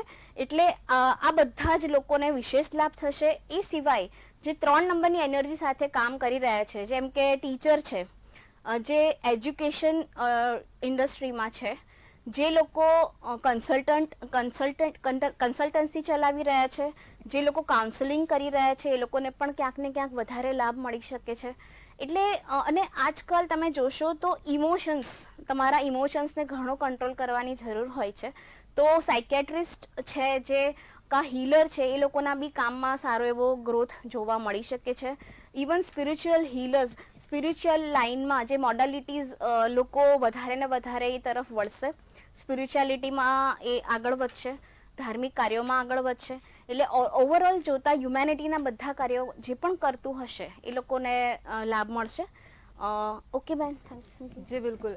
હર્ષવર્ધનભાઈ, ચારેકોર એવી ચર્ચા છે કે સરકાર પડી ભાંગશે, રાજકીય જે સત્તા છે હાલની તે બદલાશે. એટલે મને જણાવો કે 2025ના વર્ષમાં હાલની જે વર્તમાન સરકાર છે તેની સામે કઈ કઈ વિકટ પરિસ્થિતિ ઊભી થશે, કેવા પડકારો આવશે, અને સાથે એ પણ જણાવો કે વિપક્ષ માટે 2025નું વર્ષ કેવું રહેશે. આપ જોશો તો 2025ના વર્ષમાં જે પ્રમાણે ગ્રહો બદલાઈ રહ્યા છે એ પ્રમાણે એવું ચોક્કસ છે કે જે સરકાર એક ગઠબંધનથી બની છે ગયા વર્ષે, એમાં એ ગઠબંધનમાં કોઈ પણ એક પક્ષ જે છે તે એવું બની શકે કે નાટ્યાત્મક રીતે એ કદાચ પડી ભાગે બીજા પક્ષમાં જોડાઈ જાય, એનડીએમાંથી ઇન્ડિયામાં જોડાઈ જાય, એવું પણ બની શકે. તદુપરાંત કેટલીક તમે જોશો તો પેટા ચૂંટણીઓ રાજ્યોમાં આવી રહી છે. તો એ રાજ્યોની ચૂંટણીઓમાં પણ એવું આપ જોવા મળશે કે 2024માં જે પક્ષો અત્યારે એનડીએની સાથે છે તે પક્ષો કદાચ એવું બની શકે કે વિપક્ષમાં જાય. વિપક્ષવાળાઓને આ વખતે એવું લાગશે, એવું ભ્રમ થશે, કેમ કે રાહુ જે છે એ શનિશ્ચર સાથે છે. તો એ સમય દરમિયાનમાં વિપક્ષને એવો ભ્રમ લાગશે કે આ વખતે અમે જે છે તે જીત તરફ આગળ વધી રહ્યા છીએ. પરંતુ તે ભ્રમ જે છે કેટલાક સમય બાદ ફરીથી તૂટશે. પણ આપ જોશો તો ભારત સરકારમાં અત્યારે જે બીજેપીનું રાજ ચાલી રહ્યું છે તેમાં ચોક્કસ ઉથલપાથલ છે, પ્લસ માઇનસ છે, કેટલીક સમસ્યાઓ આવવાની છે. પરંતુ સરકાર સમગ્રપણે સંપૂર્ણપણે તૂટી જવાના ચાન્સીસ બિલકુલ નહીવત છે. તો એવું પોસિબલ થવાનું જ નથી. પરંતુ હા, એવું બની શકે કે કેટલાક નાટ્યાત્મક સ્થિતિમાં વળાંકો આવી શકે તેમ છે. અને જો હું વાત કરું 2025ના વર્ષની, તો 2025ના વર્ષમાં એવું પણ છે કે કેટલાક મોટા રાજનેતાનું નિધન પણ શક્ય છે. તો એવું પણ બની શકે કે તે નિધન બાદ પણ કેટલાક વળાંકો આવી શકે તેમ છે. જી બેન. જી બિલકુલ.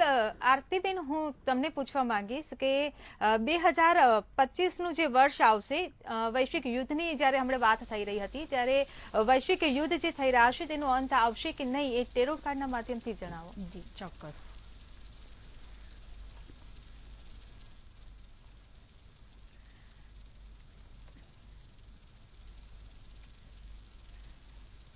યુદ્ધનો અંત તો નહીં આવે, પણ હા, એને થોડા આપણે ન્યુટ્રલાઇઝ કરી શકીશું. કારણ કે કોન્ફ્લિક્ટ્સ વધવાનું આ ટાઈમ છે. જેમ જેમ બધાના પત્તા ખુલ્લા પડે છે, જેમ જેમ બધાની વીકનેસીસ બહાર આવે છે, એમ બધા એકબીજાના ઉપર વર્ચસ્વ કરવાની કોશિશ કરવાનું સ્ટાર્ટ કરે છે. બરાબર. તો આ વર્ષમાં યુદ્ધ એલિમિનેટ નહીં થાય કમ્પ્લીટલી, કે બંધ નહીં થાય, પણ અમુક હદે એ વધશે. યુદ્ધનું જે કોન્સેપ્ટ છે એ પણ આપણે ઘણી બધી જગ્યાએ ચેન્જ જોઈશું. ક્યાંય બાયોલોજિકલ હશે, ક્યાંય મતલબ it will not be man to man always. બરાબર. એ નેટ થ્રુ થઈ શકે છે, અથવા તો બીજી કોઈ રીતે ઇન્ફોર્મેશન વોરફેર બી થઈ શકે છે. બરાબર.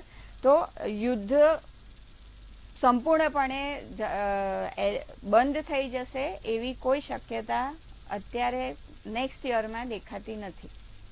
જી બેન. જી બિલકુલ. તો 2025નું જે હવે વર્ષ આવવાનું છે ત્યારે કયા સારા અને કયા ખરાબ સંકેતો લઈને આવવાનું છે, કયા ચડાવ ઉતાર આવશે તેની ચર્ચા આપણે આગળ વધારતા રહીશું, પરંતુ હાલ સમય થયો છે એક વિરામનો.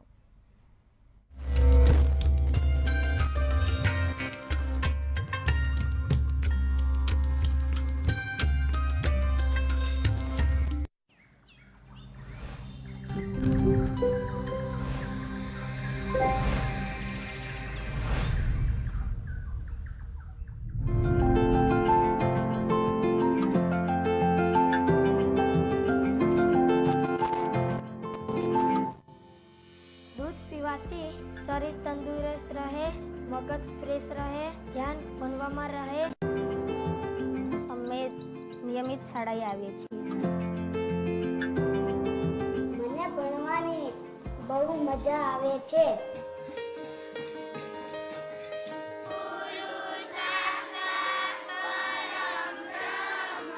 અમારી પ્રાર્થના સભા પૂરી થાય તે પછી અમે રોજ અલગ અલગ દૂધ પીએ છીએ.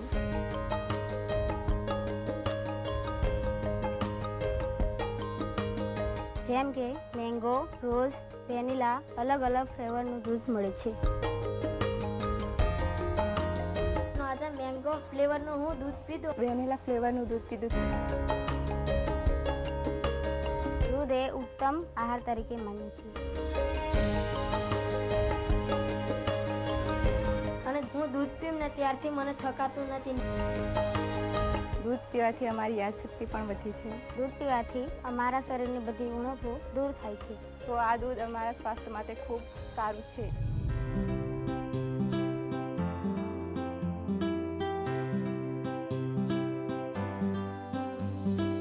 વિકસિત છોટા ઉદેપુરની સંકલ્પના સાથે અંત્યોદયના વિચારને ચરિતાર્થ કરનાર માનનીય વડાપ્રધાન શ્રી નરેન્દ્રભાઈ મોદી અને રાજ્યના માનનીય મુખ્યમંત્રી શ્રી ભૂપેન્દ્રભાઈ પટેલ તેમજ જિલ્લા તંત્રનો હૃદયપૂર્વક આભાર. વિકસિત ભારત, વિકસિત ગુજરાત.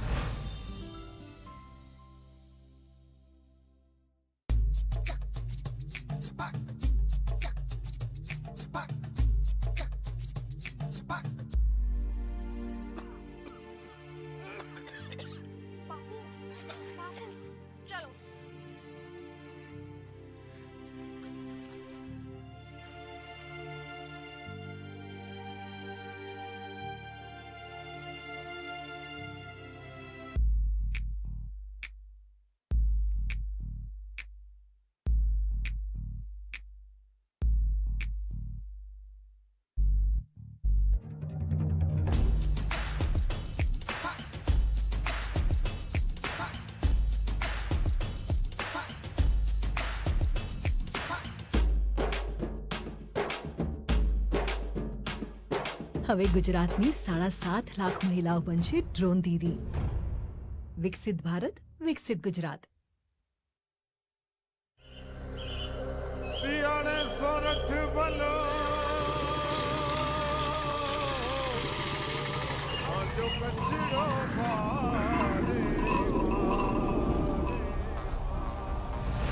કેમ છો મિત્રો? હું છું હેલી, ફરી લઈને આવી વિકાસની હેલી. આજે હું આવી છું વર્લ્ડના બેસ્ટ ટુરિઝમ વિલેજ ધોરડોમાં.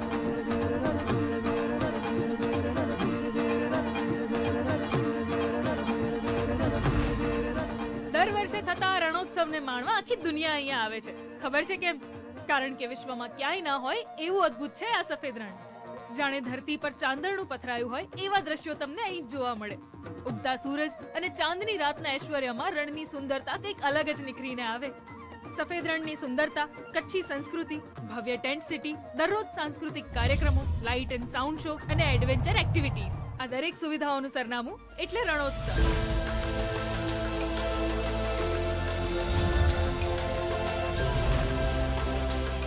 રણોત્સવનું બીજું મોટું આકર્ષણ છે અહીંયા આયોજિત આર્ટ એન્ડ ક્રાફ્ટ સ્ટોલ્સ, જ્યાં તમને જોવા મળશે મનમોહક કચ્છી કસબ. અહીંની ભાતીગળ કારીગરી જોઈને તો તમે શોપિંગ વગર રહી જ નહીં શકો.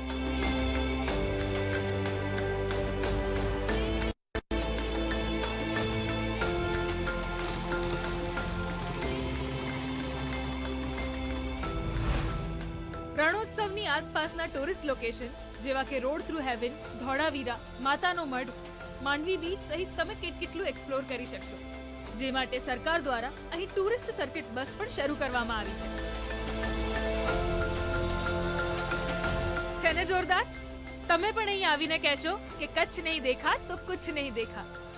તો હું હેલી ફરી લઈને આવીશ વિકાસની હેલી. વિકસિત ભારત, વિકસિત ગુજરાત.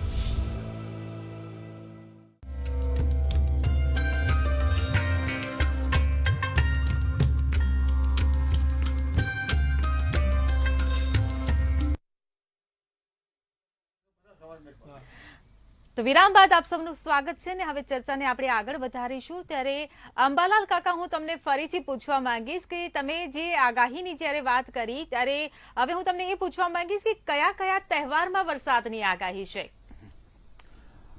તહેવારો અંગે જોવા જઈએ તો આ વખતે તહેવારોમાં જ વરસાદ થશે. લગભગ આપણે ઉત્તરાયણ જે છે એને 14 તારીખથી 18 તારીખ વચ્ચે વરસાદ થવાની કમોસમી વરસાદ થવાની શક્યતા રહેશે. એમાં ઉત્તરાયણે થાય એવું નક્કી નહીં, પરંતુ જે મકર સંક્રાંતિની આજુબાજુ તારીખમાં 14 થી 18માં એક મજબૂત પશ્ચિમ વિક્ષોભ આવશે, જેના કારણે પૂર્વ ગુજરાતના ભાગો અને ઉત્તર ગુજરાતના ભાગો, મધ્ય ગુજરાત કેટલાક ભાગોમાં હવામાન બદલાશે, ગુજરાતમાં પણ હવામાન પલટાશે અને પશ્ચિમ પાકિસ્તાન અને ઉત્તર ભારતમાં ઠંડી પડવાની શક્યતા રહેશે. હમણાં તો કાળમી ઠંડી, અને તારીખ 4થી ઠંડી લઈ પાછું આપણા ઉત્તર ગુજરાત, મધ્ય ગુજરાતમાં 4 તારીખથી પણ ઠંડી આવી રહી છે. પરંતુ તહેવારો અંગે જોવા જઈએ તો અખાત્રી જે પવન બહુ વધારે ફૂંકાશે અને ચૈત્રી નવરાત્રિ જે આવી રહી છે એમાં પણ આંધી, વંટોળ એ વધુ વધારે એનું પ્રમાણ વધારે રહેશે અને દેશના ઉત્તરીય પર્વતીય પ્રદેશોમાં ભારે વરસાદ થવાની શક્યતા રહેશે. વરસાદ પાછો તરશે એટલે ઓગસ્ટ, સપ્ટેમ્બર આમાં તો તહેવારો આવતા જ હોય છે, એટલે એ તહેવારોમાં જ વરસાદ આવવાની શક્યતા રહે છે, કારણ વરસાદ પાછો તરશે. હવે ગરબા રમવાની વખતે જે છે એ મેઘનો ઉદય, મેઘ જે છે એ ગર્ભ સાડા 6 મહિનાનો હોય છે, એટલે લગભગ માર્ચ, એપ્રિલ, મે, જૂન, જુલાઈ, ઓગસ્ટ, એટલે એપ્રિલ, મે, જૂન, જુલાઈ, ઓગસ્ટ, સપ્ટેમ્બર, ઓક્ટોબર, એપ્રિલ માસમાં જો વરસાદ થશે અને 1 માસ દોણથી વધુ વરસાદ નહીં થઈ જાય તો પછી નવરાત્રિમાં વરસાદ થવાની શક્યતા રહે છે. એપ્રિલ અને મે એ 75 વરસાદના મેઘ વરસાદ મગના ગણતરી પ્રમાણે હોય છે. ગણતરી વિના આમાં સીધી રીતે ખ્યાલ ના હોય કે ક્યારે વરસાદ થશે. એમ તો બધા ગ્રહોથી અથડાસીધા કરી દઈએ. જી બિલકુલ, પણ અંબાલાલ કાકા, સીઝન હોય કે ના હોય, એટલે જો સીઝન હોય ત્યારે તો વરસાદ પડવાનો છે અને તહેવારની મજા બગાડવાની છે, પરંતુ જ્યારે સીઝન ના હોય ત્યારે કમોસમી વરસાદ આવી જાય અને દરેક ઋતુમાં, દરેક તહેવારમાં, દરેક ઋતુ કોઈને કોઈ રીતે નડતરરૂપ થતી હોય છે. ઠંડી હોય તો ઠંડી તહેવાર બગાડે ને વરસાદ હોય તો વરસાદ તહેવાર બગાડે. તો કોઈ એવો તહેવાર ખરો 2025માં કે જેની પર કોઈ પણ મોસમની કોઈ અસર ના હોય? એવા તહેવાર વિશે વરસાદ મેઘનો પ્રસવ ક્યારે થશે, મતલબ એમ્બ્રિયો જે છે એનું ડિલિવર ક્યારે થાય છે એ જોવું પડે. એટલે એ વરસાદ માટે તો આખું ગણિત ગણવું પડે. જી બિલકુલ. કિશન મહારાજ, હું તમને પૂછવા માંગીશ, આપણે હવે રાશિ પર થોડુંક વાત કરી લઈએ કે જે પ્રથમ 3 રાશિ છે કે મેષ, વૃષભ ને મિથુન, તો આ ત્રણેય રાશિના જે જાતકો છે તેમનું આવનારું વર્ષ કેવું રહેશે? શરૂઆત કરીએ તો સર્વપ્રથમ મેષ રાશિથી. મેષ રાશિ મંગળની રાશિ છે ભાઈ. જે લોકોને સરકારી નોકરી મેળવવાની ઘણી ઈચ્છા હતી આ વર્ષે પૂર્ણ થશે. તમે મેષ રાશિ વાળા છો, સરકારી નોકરી મેળવવાની ઈચ્છા છે, સરકારી ક્ષેત્રમાં તમને બેનિફિટ જોઈએ છે, સરકારી ક્ષેત્રથી કોઈ લાભ જોઈએ છે, સફળ થશો. મેષ રાશિ વાળાને સર્વપ્રથમ તો આ 2025નું વર્ષ જમીન મકાનથી લાભદાયી રહે. જે લોકોને ઘરનું ઘર જોઈએ છે, ઘણા સમયથી ઘરનું ઘર જોઈએ છે પણ મળતું નથી, તો 2025માં એમને સારું ઘર મળી જાય, નાની મોટી પ્રોપર્ટીમાં ઇન્વેસ્ટ થઈ જાય. જમીન મકાનમાં વેચાતું નથી તો જમીન મકાનમાંથી એમને સારું થઈ જાય, વેચાઈ જાય. વિદ્યાર્થી વર્ગ માટે આ 2025નું વર્ષ લાભદાયી નીવડશે. ધાર્યા કરતા વધારે માર્ક આવશે. સાથે વેપાર ધંધાની જો વાત કરીએ તો જે લોકો જમીન મકાનના કોઈ પણ ધંધાથી રિલેટેડ છે તેવા લોકોને ખૂબ લાભદાયી નીવડવાનું છે. સાથે જે લોકોને કોર્ટ કચેરી ચાલી રહી છે એ લોકોને ક્યાંક ને ક્યાંક નાની મોટી ફરી એક મુશ્કેલી જણાતી જોવાય છે. મેષ રાશિ વાળા કોર્ટ કચેરી અને પોલીસ થી દૂર રહેજો આ વરખ. બીજું કે તમારા ભાઈ બહેન જોડે, તમારા પિતરાઈ ભાઈ બહેન જોડે સંબંધો ના બગડે તેનું ખાસ ધ્યાન રાખીશું 2025માં. તો આ વાત થઈ મેષ રાશિની. વાત કરીએ વૃષભ રાશિની. વૃષભ રાશિ વાળાને બહાર હરવા ફરવાના યોગ થશે, વિદેશ યાત્રા થાય, તીર્થ દર્શન થાય કે ઘરમાં નાના મોટા હવન કે પૂજા થાય. સાથે વૃષભ રાશિ વાળાને આકસ્મિક શેર બજારમાં નાનો મોટો લાભ મળી જાય. જે લોકો શેર બજારથી સંકળાયેલા છે વૃષભ રાશિ વાળા એ લોકોને સારો એવો આકસ્મિક નાનો મોટો લાભ થશે. વિદ્યાર્થી વર્ગ માટે વર્ષ મધ્યમ રહેશે. મિથુન રાશિની જો વાત કરીએ તો મિથુન રાશિ વાળા માટે 2025નું વર્ષ કેવું રહેશે? જે લોકોને બેન્કિંગ ક્ષેત્રમાં જવું છે, જે લોકોને ઇવેન્ટ ક્ષેત્રમાં જવું છે, જે લોકોને મેનેજમેન્ટ ક્ષેત્રમાં જવું છે તે લોકો માટે આ 2025નું વર્ષ શુભતાય નીવડશે. સાથે 2025નું મિથુન રાશિ માટે આ વર્ષ નાની મોટી સ્વાસ્થ્યની સમસ્યા લઈને આવી શકે એમ છે. સ્વાસ્થ્યને લગતા કોઈ નાના મોટા પ્રોબ્લેમ ના થાય તેનું ધ્યાન રાખવાનું છે. 2025માં યુવા વર્ગ માટે પણ આ વર્ષ સારું રહેશે. નવી ઓપોર્ચ્યુનિટી એમના માટે એક દસ્તક દેશે, નવી ઓપોર્ચ્યુનિટી એક તૈયાર થશે, ઝડપી લેજો. સાથે જે લોકોને વિદેશમાં કોઈ નવું સ્થાપન કરવું છે, નાનો મોટો વેપાર ધંધો કરવો છે, વિદેશથી નાના મોટા લાભ જોઈતા છે તે દરેકમાં લાભ થશે. તો આ વાત કરી મેષ, વૃષભ અને મિથુન રાશિની. ત્રણેય રાશિ માટે આમ ઓવરઓલ સારું છે. થોડુંક સ્વાસ્થ્ય માટે મિથુન રાશિ વાળા ધ્યાન રાખે. જી બેન. જી બિલકુલ. મેઘાબેન, હવે તમે આગળની 3 રાશિ કર્ક, સિંહ અને કન્યા, આ ત્રણેય રાશિના જાતકોનું આવનારું વર્ષ કેવું રહેશે, કેવું લાભદાયી નીવડશે અને બાકીના તમામ પાસા ઉપર તમે વાત કરો રાશિ વિશે. ડેફિનેટલી ખાસ કરીને જ્યારે આપણે ડેઇલી રાશિફળ જોતા હોઈએ છીએ ત્યારે ચંદ્રમા અને નક્ષત્રને જોઈને આપણે રાશિફળ નીકાળતા હોઈએ છીએ, પરંતુ જ્યારે આપણે વર્ષની વાત કરીએ 2025ના વર્ષમાં કઈ રાશિનું કેવું રાશિફળ નીકળશે તો એના માટે ખાસ કરીને શનિ, રાહુ, કેતુ અને ગુરુ જેવા ગ્રહોનું પરિભ્રમણ કેવું રહેશે, કઈ રાશિમાંથી બીજી કઈ રાશિમાં તે જશે ને કયા ભાવ સાથે સંકળાશે એના ઉપર આપણે ખાસ કરીને રાશિફળ નીકળતું હોય છે. તો એ રીતે હું તમારું કર્ક રાશિનું રાશિફળ કહું છું. ગુરુ છે એ જે તમારો મિથુન રાશિમાં પ્રવેશ કરશે, જે પહેલાં અત્યારે શરૂઆતના જે વર્ષના શરૂઆતના સમયમાં તમારા આવક ભાવમાં વૃષભ રાશિમાંથી જે વ્યય સ્થાન છે 12th હાઉસ છે એમાં જે વ્યય વિદેશ સ્થાન સાથે જોડાઈ અને વિદેશમાં તમારા જવાના યોગ બનાવશે, પણ એની સાથે સાથે ખર્ચ પણ વધારશે. એની સાથે સાથે શરૂઆતના સમયમાં તમને અસ્થિરતા જોવા મળે. એની સાથે જ્યારે ગુરુ છે એની પંચમ દૃષ્ટિ જમીન, મકાન, વાહન ભાવ પર અને એની સાથે રોગ, ઋણ, શત્રુ પર પણ દ્રષ્ટિ જોવામાં આવશે. એની સાથે સાથે શનિ છે એ તમારા ભાગ્ય ભાવમાં અને ત્યાંથી તેની દસમ દૃષ્ટિ છે એ રોગ, ઋણ, શત્રુમાં, એટલે કે તમને કોઈ હેલ્થ ઇસ્યુ આવી શકે છે. તો ખાસ કરીને કર્ક રાશિમાં જે જાતકો છે એ લોકોએ સ્વાસ્થ્યને સંભાળવું એ ખૂબ જરૂરી સાબિત થશે. કોઈ હાડકા સંબંધી કે કોઈ એવી ગુપ્ત બીમારી, ગુપ્ત બીમારી કેમ કે આ જે અષ્ટમ ભાવ છે ગુપ્ત બીમારીઓનું, ત્યાં રાહુ પણ અત્યારે સંચલન કરી રહ્યું છે. તો એની સાથે સાથે કોઈ એવી બીમારી, પેટ સંબંધી, હાડકા સંબંધી બીમારીઓ પણ યા કોઈ જોઈન્ટ્સ યા આર્થરાઇટિસ જેવી બીમારીઓ આવી શકે છે. જ્યારે ગુરુ વ્યય સ્થાન પર આવક સ્થાનમાં એટલે શરૂઆતના સમયમાં ધન લાભ રહેશે, પણ ત્યારબાદ મે મહિના પછી ખાસ કરીને ખર્ચમાં વધારો થાય છે. હોસ્પિટલમાં પણ એક્સપેન્ડિચર થઈ શકે છે, તો અધિક ખર્ચથી બચવું. ત્યારબાદ કયો ઉપાય કરવો જેનાથી તમે તમારા જે ગ્રહોની જે વિપરીત પરિસ્થિતિ છે એમાંથી નિવાડો લાવી શકો, તો એના માટે ખાસ કરીને કેળાના ઝાડની વૃક્ષની પૂજા કરવી જોઈએ. ત્યાં ઘીનો દીપક કરવો એ ખૂબ શુભ સાબિત થશે. ત્યારબાદ સિંહ રાશિ પર જો વાત કરવામાં આવે તો ત્યાં ગુરુનું જે પરિવર્તન છે એ પહેલાં વ્યવસાય ભાવ એટલે કે 10th હાઉસમાંથી 11th હાઉસમાં મિથુન રાશિમાં થશે, જે મહાધની એટલે કે સારો એવો ધન યોગ બનાવી રહ્યો છે. તો આવકના ક્ષેત્રોમાં શુભ સ્થાપિત થશે. કોઈ મોટી ઉપલબ્ધિ મળી શકે છે, કોઈ મનોકામનાની પૂર્તિ થઈ શકે છે, આર્થિક ધનલાભ ઉન્નતિના યોગ બનાવશે.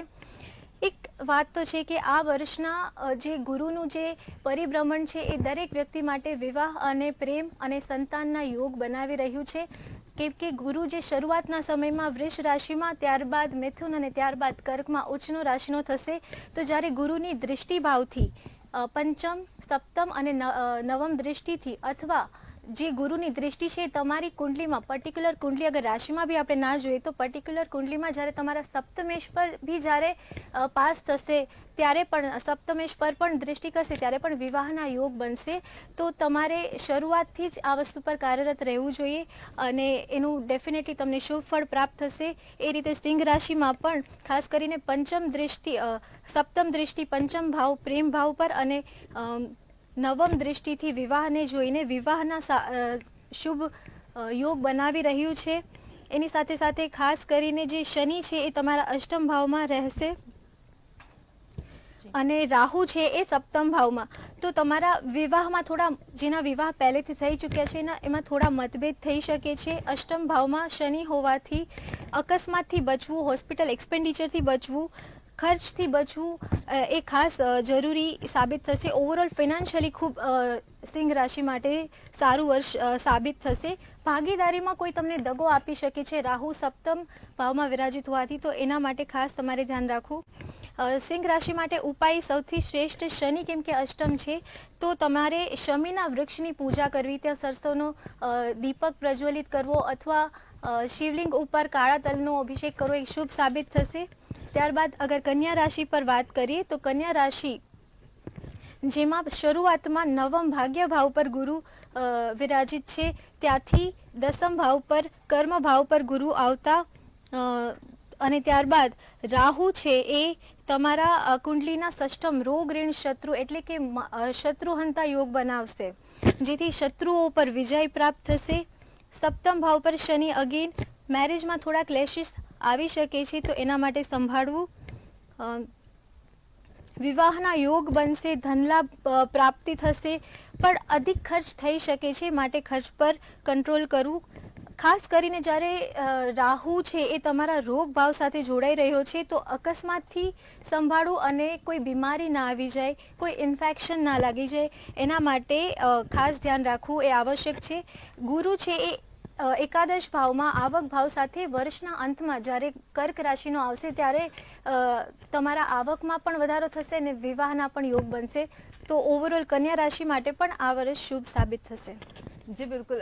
હર્ષવર્ધનભાઈ, હવે આગળની 3 રાશિ તુલા, વૃશ્ચિક ને ધન, આ 3 રાશિના જાતકોનું આવનારું વર્ષ કેવું લાભદાયી નીવડશે? આ 3 રાશિના જે જાતકો છે તેમને કેવી સમસ્યાનો સામનો કરવો પડશે, કયા પડકાર તેમની સામે ઉભા છે અને તેનું નિવારણ પણ શું હશે એ જણાવો. આપણે વાત કરીશું તુલા રાશિના જાતકો વિશે. તો તુલા રાશિના જાતકો વિશેનો આ વર્ષ જે છે એ સારું જવાનું છે. જો તે આપણે તેમની સ્વાસ્થ્યની દ્રષ્ટિએ વાત કરીએ તો સ્વાસ્થ્યની દ્રષ્ટિએ મધ્યમ છે, કેમ કે માર્ચ મહિના સુધી તેમના સ્વાસ્થ્યમાં કેટલીક સમસ્યાઓ આવવાની છે. પણ ત્યારબાદનો જે સમય છે એટલે કે જ્યારે શનિશ્ચર બદલાય છે ત્યારબાદ તે જેટલી પણ બીમારીઓ છે અથવા રોગ છે તેમાંથી નિવારણ આવવાની શક્યતાઓ છે. એટલે આ વર્ષ તેમના માટે મિશ્ર સમાન જે છે સ્વરૂપમાં માનવામાં આવતું હોય છે. અને વાત કરીશું આર્થિક દ્રષ્ટિએ તુલા રાશિ માટે, તો આર્થિક દ્રષ્ટિએ પણ આ વર્ષ જે છે તે તેમના માટે સારું જશે. કેમ કે જો આપણે વ્યવસાયિક રીતે વાત કરીએ તો જે લોકો વ્યવસાય કરી રહ્યા છે, ધંધો કરી રહ્યા છે, તે લોકો માટે ઘણી બધી ઓપોર્ચ્યુનિટી જે છે તે આવવાની છે અને તે ઓપોર્ચ્યુનિટીના લીધે તે લોકોના ધંધામાં જે છે વધારો આવવાની શક્યતા છે. અને જો આપણે નોકરિયાત વર્ગની જો વાત કરીએ તો નોકરિયાત વર્ગમાં જે તુલા રાશિના જાતકો છે તેમને આ વર્ષે એમના 6ઠા સ્થાન એટલે કે નોકરીના સ્થાનમાં જ શનિશ્ચરનો પ્રવેશ થવાનો છે. એટલે કે માર્ચ મહિના પછી જ્યારે શનિશ્ચરનો પ્રવેશ થશે તો એવું બની શકે કે એ જાતકોને તેમના સ્થાનથી બીજા સ્થાને જવું પડે અથવા તો તેમને નોકરી બદલવી પડે અથવા તો તેમનું પ્રમોશન પણ થવાની શક્યતાઓ પોસિબલ થઈ શકે તેમ છે. જો આપણે વિદ્યાર્થી વર્ગની વાત કરીશું તુલા રાશિના જાતકો વિશે તો વિદ્યાર્થી વર્ગને આ વખતે માર્ચ મહિના સુધીમાં એમને વધારે મહેનત કરવાની જરૂરિયાત છે. એટલે કે જેટલા વિદ્યાર્થીઓ તુલા રાશિના જાતકો છે એને બોર્ડની પરીક્ષા જો આપી રહ્યા છો તો આ વર્ષે તમારે તેમના માટે ખૂબ જ વધારે મહેનત કરવાની જરૂરિયાત છે, કેમ કે આ માર્ચ મહિના સુધી તમને મહેનત કરતા ફળ જે છે એ ઓછું મળવાની શક્યતા છે. તો જે વિદ્યાર્થીઓ બોર્ડમાં છે તે ખૂબ જ વધારે મહેનત કરે.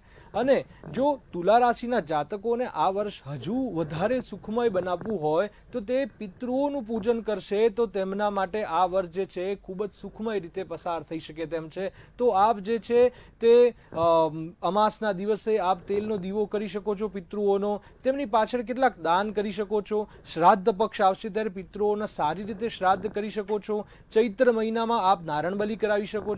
તો આવું કેટલું પણ આપ જે છે જે પિતૃ ઋણમાંથી મુક્તિ અપાવતું જેટલું પણ આપણે સનાતન ધર્મનું શાસ્ત્ર છે તે સમગ્ર પૂજા વિધિ જે છે જે આપ કરશો તો આ વર્ષ જે છે તે તમારા માટે સુખમય રીતે પસાર થશે. જો આપણે વાત કરીશું વૃશ્ચિક રાશિ માટે, તો વૃશ્ચિક રાશિના જાતકો માટે આ વર્ષે તેમની શનિની ઢૈયા ઉતરવાની છે. એટલે કે અત્યાર સુધી જે 2.5 વર્ષમાં એમની પાછળ જે સમસ્યાઓ હતી તે સમસ્યાઓ જે છે તેનો ઉકેલ આવવા મળશે. જો આપણે તંદુરસ્તીની દ્રષ્ટિએ વાત કરીએ તો એ લોકો જે 2.5 વર્ષમાં તેમને કેટલાક રોગો આવ્યા હતા તે રોગમાંથી તેમને માર્ચ મહિના પછી એપ્રિલ મહિનાથી મુક્તિ મળવાનું શરૂઆત થશે. તેમને તે જૂના રોગ જે છે તેમાંથી તેમને કેટલીક મુક્તિ મળશે, તેનું સમાધાન મળી જશે. અને જો આપણે આર્થિક દ્રષ્ટિએ પણ વાત કરીએ તો આર્થિક દ્રષ્ટિએ એ જે આ વર્ષ જે છે તે પાછલા 2 વર્ષ કરતાં તો અવશ્યથી સારું રહેવાનું છે. અને જો આપ વાત કરીએ તો આ વર્ષે તેમના 5મ ભાવમાં શનિશ્ચર છે અને 6ઠા 8મા ભાવમાં ગુરુ છે. જ્યારે પણ એ ભાવમાં જ્યારે ગુરુ આવતો હોય 8મા ભાવમાં તો એવું બની શકે કે તમારા ખર્ચમાં પણ વધારો થઈ શકે. પણ જ્યારે ખર્ચમાં વધારો આવે ત્યારે તમારા આવકમાં પણ વૃદ્ધિ છે. એટલે ઓવરઓલ દ્રષ્ટિએ આપણે વાત કરીએ તો વૃશ્ચિક રાશિના જાતકો માટેનું જે આ વર્ષ જે છે તે આર્થિક દ્રષ્ટિએ તો ખૂબ જ સારું જ છે. જો આપણે નોકરિયાત વર્ગની વાત કરીએ તો તેમને આ વખતે પ્રમોશનની ખૂબ જ ઉજળી તક જોવા મળતી હોય છે. તો આ વર્ષે તેમને ઇન્ક્રીમેન્ટ પણ છે જે મળી શકે તેમ છે. તો અને જો આપણે વ્યાપારી વર્ગની વાત કરીએ તો વ્યાપારી વર્ગમાં પણ આ વર્ષ જે છે તે તેમના માટે ખર્ચ વધવાની શક્યતા છે. તો આ વર્ષે કેટલાક જે તમારા એક્સપાન્શન છે તે તમારે સમજી વિચારીને કરવાના છે. એ એક્સપાન્શન જો આપ સમજી વિચારીને કરશો તો બની શકે કે એ ખર્ચમાં ઘટાડો થવાથી તમારા પ્રોફિટમાં જે છે વધારો થઈ શકે તેમ છે. અને વિદ્યાર્થી વર્ગની વાત કરીએ તો આ વર્ષ તેમના માટે ખૂબ જ સારું જવાનું છે. જે વિદ્યાર્થીઓ બોર્ડમાં છે તેમના માટેના આ વખતના ખૂબ જ સારા સમાચાર છે. તે લોકો ખૂબ જ મહેનત કરે અને આ વર્ષે તેમનું રિઝલ્ટ પણ જે છે તે ખૂબ જ સારું આવવાની શક્યતા છે.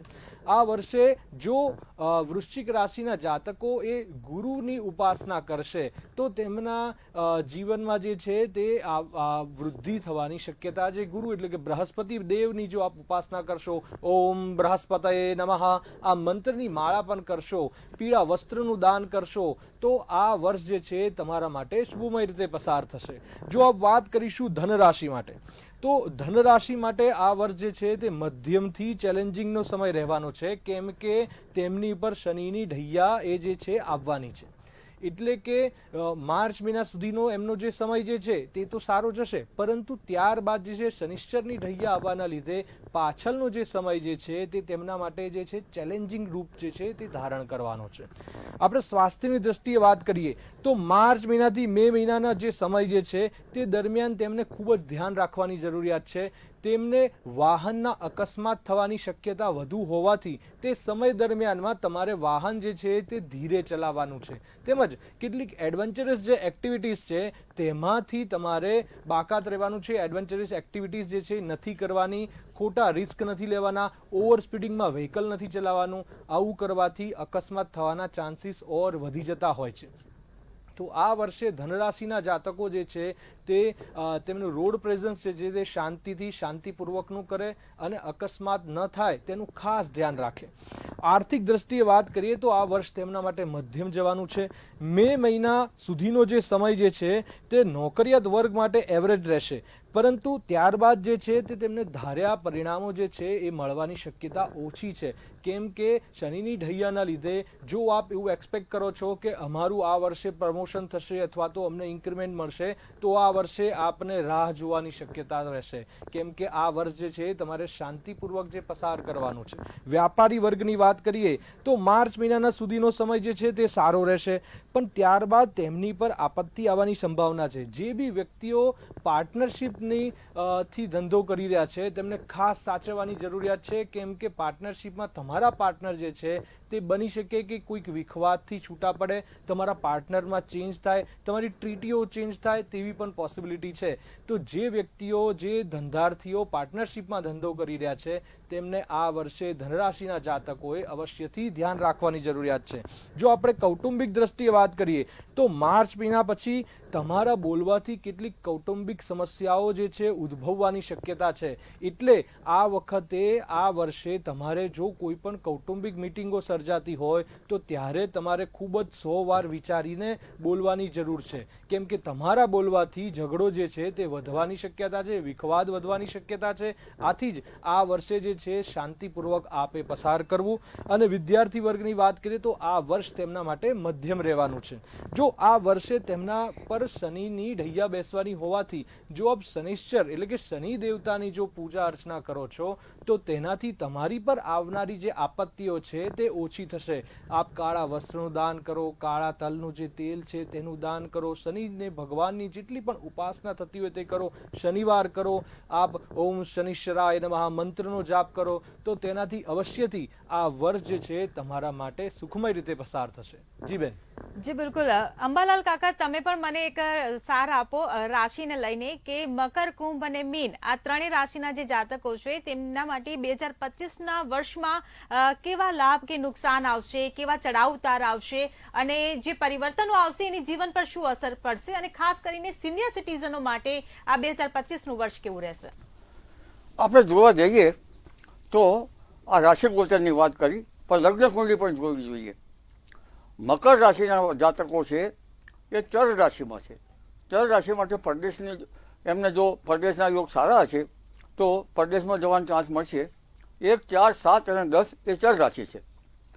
પરંતુ મકર રાશિ અંગે જોવા જઈએ તો આ વખતે ગુરુનું ભ્રમણ, ગુરુ અતિચારી છે, ગુરુનું ભ્રમણ વૃષભ અને મિથુનમાં થશે.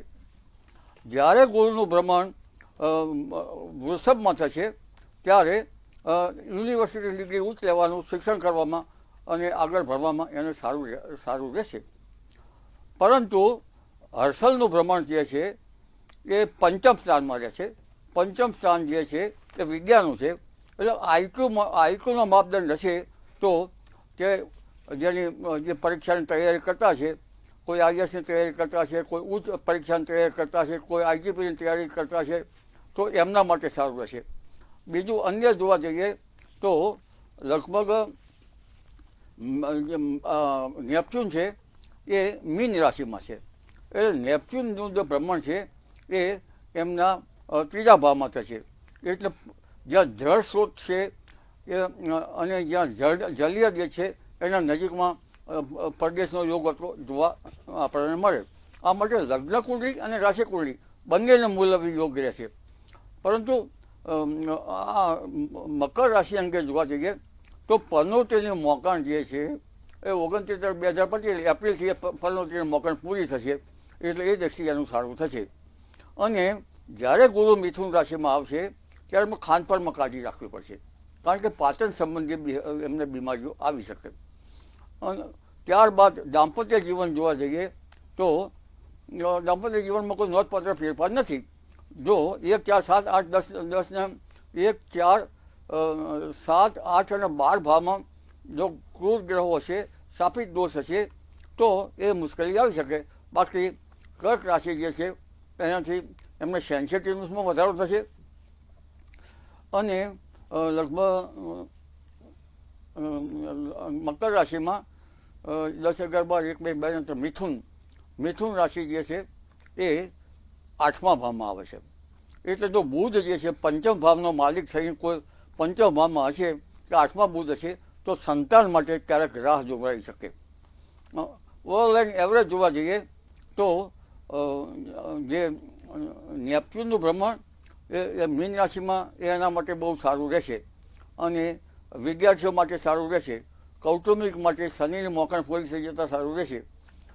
તેમજ સિનિયર સિટીઝનો માટે જોવા જઈએ તો પણ એકંદરે સારું રહેવાની શક્યતા રહેશે. ત્યારબાદ આપણે કુંભ રાશિ જોવા જઈએ તો કુંભ રાશિમાં રાહુ પાછો 18/5 પછી રાહુ આવશે. એ રાહુ જે છે એ દાંપત્ય જીવનમાં ઘણી વખત તકરાર કરાવતો હોય છે. એટલે તો 7મા સ્થાનમાં દાંપત્ય જીવનમાં સૂર્યમંગળ હશે અથવા તો કેતુ હશે. કેતુ દાંપત્ય જીવનમાં બહુ ઉપાધિ કરતો હશે 7મે, તો પણ એને મુશ્કેલી આવતો હોય છે. અને કુંભ રાશિવાળાને જે જે નેપચ્યુન રાહુ બીજે છે એટલે યુવાનોએ ખાસ જે મીન રાશિનો નેપચ્યુન જે છે, નેપચ્યુન ગ્રહ છે એ ગાંજા, વ્યસન અને ડ્રગનો પણ કારક છે.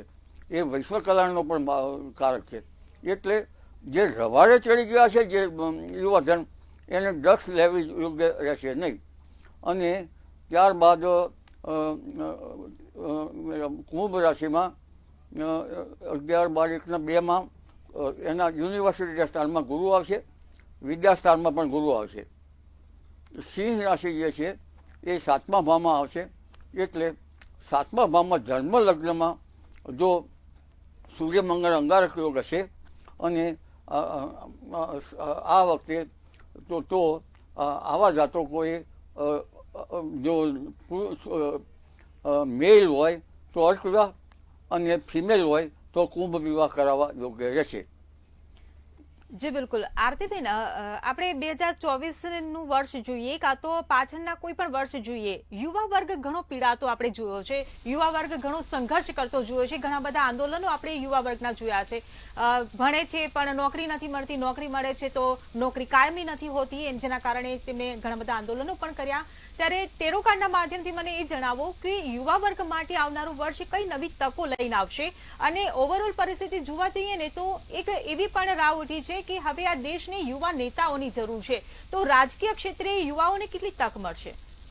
જી બિલકુલ, આપણે જોઈ લઈએ. ટેરો કાર્ડના માધ્યમથી આપણે ચેક કરીએ તો આજનો જે યુવા છે એ હવે રાઈટ દિશામાં, રાઈટ ડાયરેક્શનમાં એને કાર્યબદ્ધ થયો છે. એ પોતાનું ડાયરેક્શન ચૂઝ કરતો થયો છે. અત્યાર સુધી તો આપણે જોઈએ તો પ્રોપર ઇન્ફોર્મેશન જ નહોતી. ઘણી બધી વસ્તુ આપણાથી છુપાવવામાં આવી હતી. ઘણા બધા સિક્રેટ્સ હતા જે આ 2024માં ઉજાગર થયા છે. તો હવે જે આપણે કહીએ ને કે ભૂલે ભટકે યુવા થે, જે રાહુલ ગાંધી કહે છે મોસ્ટ ઓફ ધ ટાઈમ, બરાબર. તો હવે એ યુવાને પ્રોપર દિશા મળવાનું સ્ટાર્ટ થયું છે.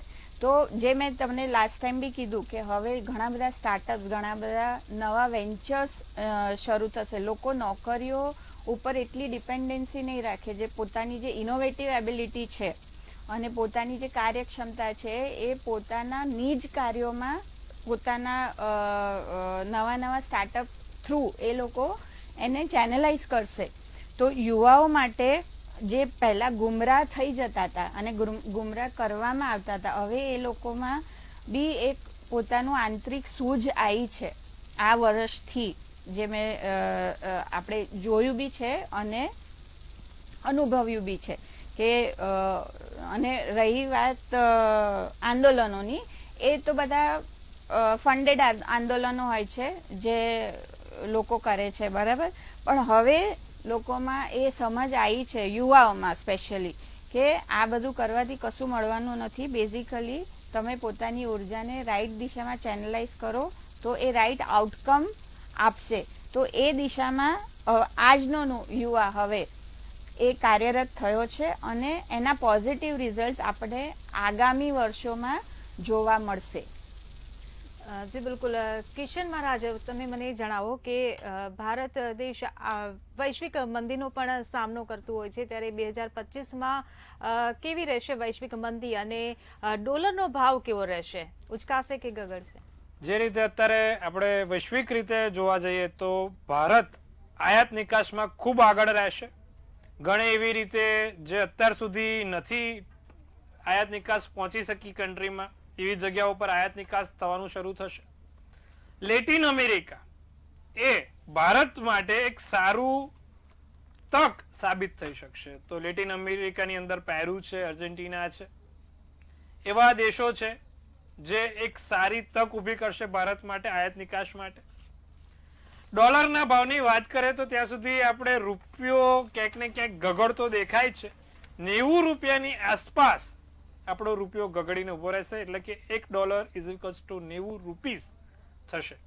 પણ આની કોઈ વૈશ્વિક મંદી પર અસર થતી નહીં જોવાય.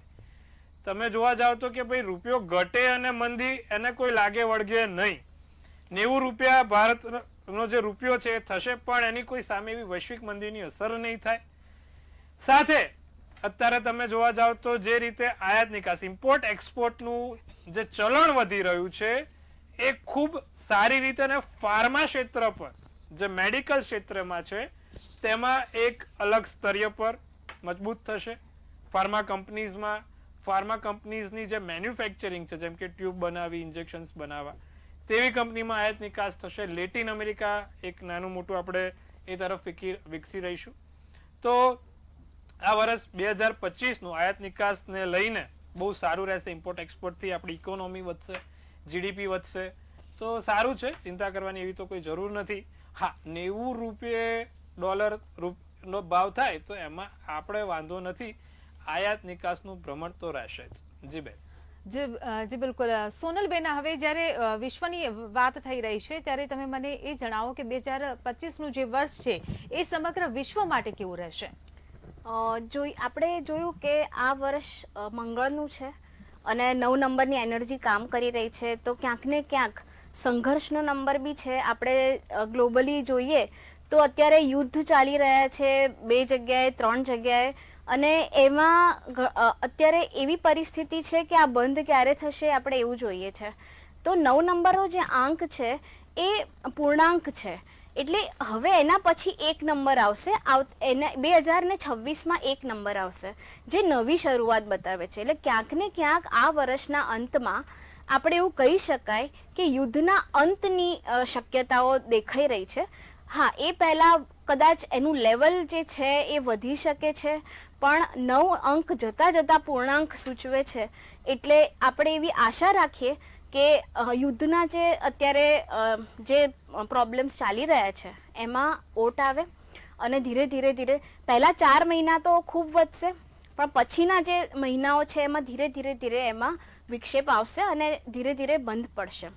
હવે આગળ આપણે એવી વાત કરીએ કે 9 નંબરની એનર્જી જે બહુ જ કેમ કે ગરમીનો વધારો કરશે, એટલે ગ્લોબલ વોર્મિંગ જે આપણે 2024ના વર્ષમાં ગ્લોબલ વોર્મિંગથી આપણે જે પરિસ્થિતિ સર્જી હતી, તો આપણા ઉનાળામાં આપણે જોઈએ તો એટલી બધી ગરમી હતી, રેકોર્ડ બ્રેક ગરમી હતી. આ વર્ષે એનું પ્રમાણ ઓર વધવાનું છે. ગ્લેશિયર્સ ઓર પીગળીને પાણીના ફોર્મમાં આવશે અને સુનામી આવવાની શક્યતા છે, કારણ કે ભૂમિનો પુત્ર છે મંગળ, એ ભૂમિનો પુત્ર છે, એટલે ભૂમિની અંદર પણ હિલચાલ કરશે જ. દાવાનળ ફાટી શકે છે, કારણ કે એ ક્યાંક ને ક્યાંક આગ બી સૂચવે છે. આગના ઘણા બધા બનાવો બી બની શકે છે, અકસ્માત સર્જાઈ શકે છે. આ બધી નેગેટિવ પોઈન્ટ્સ થયા. પણ હવે જો પોઝિટિવ આપણે જોઈએ તો જ્યાં એનર્જીને જ્યાં વેગ મળતો નથી એવી જગ્યાએ એ એનર્જીનો બી કામ કરશે, પોતાનું કામ કરશે, કે જે જગ્યાએ એનર્જીની જરૂર છે ત્યાં એને બૂસ્ટ કરવાનું કામ કરશે.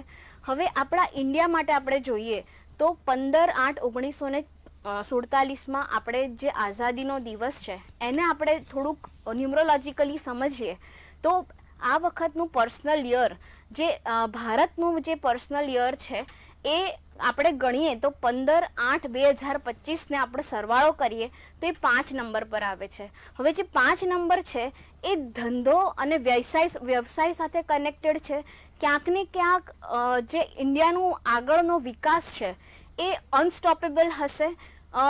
જેમ આપણને કીધું કિશન મહારાજે કે આગળ બહુ જ સરસ ગ્રોથ થશે, એક્સપોર્ટ ઇમ્પોર્ટ વધવાના ચાન્સીસ છે. ગ્લોબલી ઇન્ડિયા એક બહુ સારું, કદાચ હું એમ કહું તો અતિશયોક્તિ નથી કે સોનાની ચકલી એટલે કે સોનાની ચીડિયા તરફ આગળ વધી રહ્યું છે.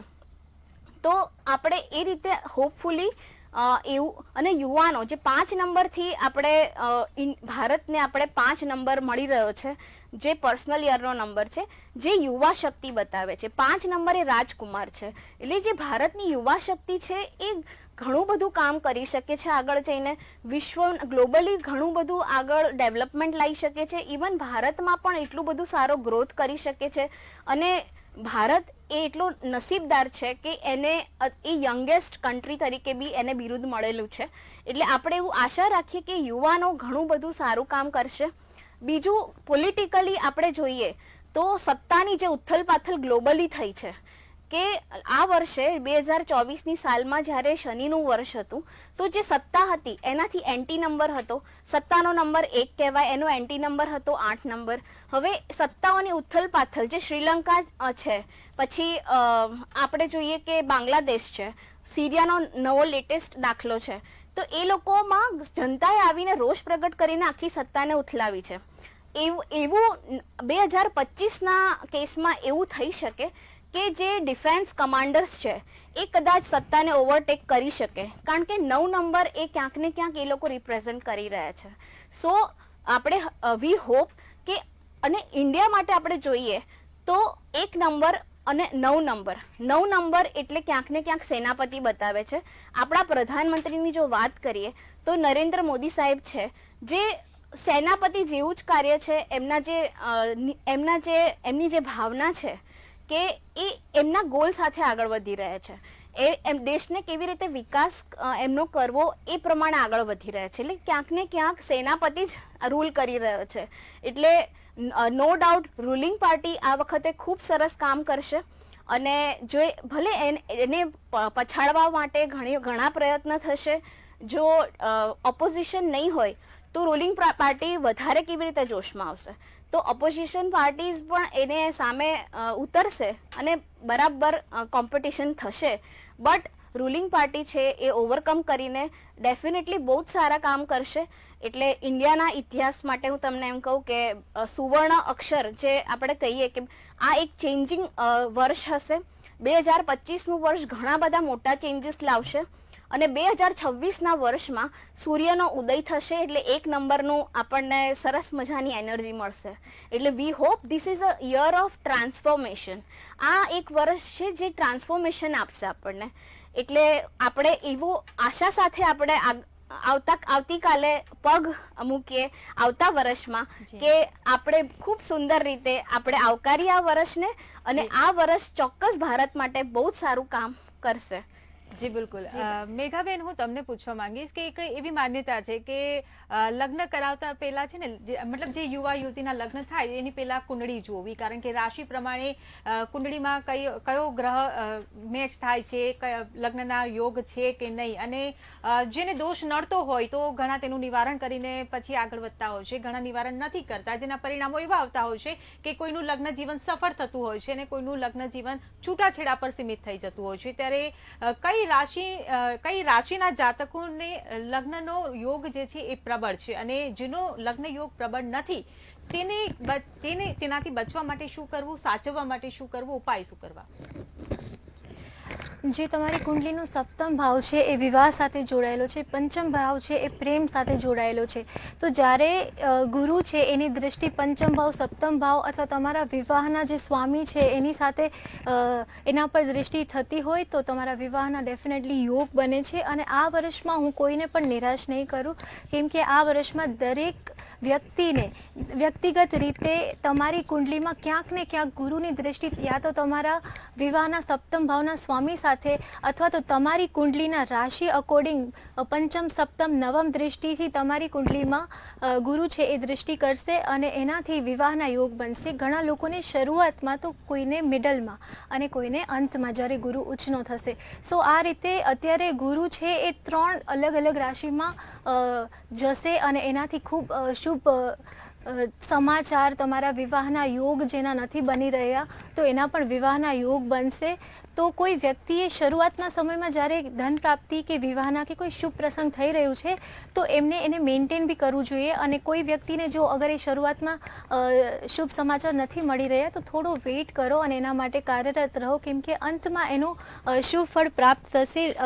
અગર રાશિ વાઇઝ જઈએ તો ગુરુ છે એ મેષ રાશિથી આપણે વાત કરીએ તો ગુરુ છે એ 3ય ભાવથી સપ્તમ ભાવમાં દૃષ્ટિ કરશે, પંચમ દૃષ્ટિ, જેથી મેષ રાશિના ખાસ કરીને યોગ બની રહ્યા છે. મોસ્ટલી લગભગ દરેક રાશિના યોગ બની રહ્યા છે. છતાં હું તમને જણાવી દઉં, ખાસ કરીને વૃષભ રાશિને ગુરુ છે ધન સાથે જોડાશે, પણ ત્યાંથી પણ જ્યારે 3ય ભાવ પર આવશે ત્યારે પણ પંચમ દૃષ્ટિ સપ્તમ ભાવ પર થતા ત્યારે પણ વૃષભ રાશિને પણ મેરેજના યોગ બનશે. ઓવરઓલ વૃષભ રાશિ માટે પણ યરના એન્ડમાં પણ વિવાહના યોગ બનશે.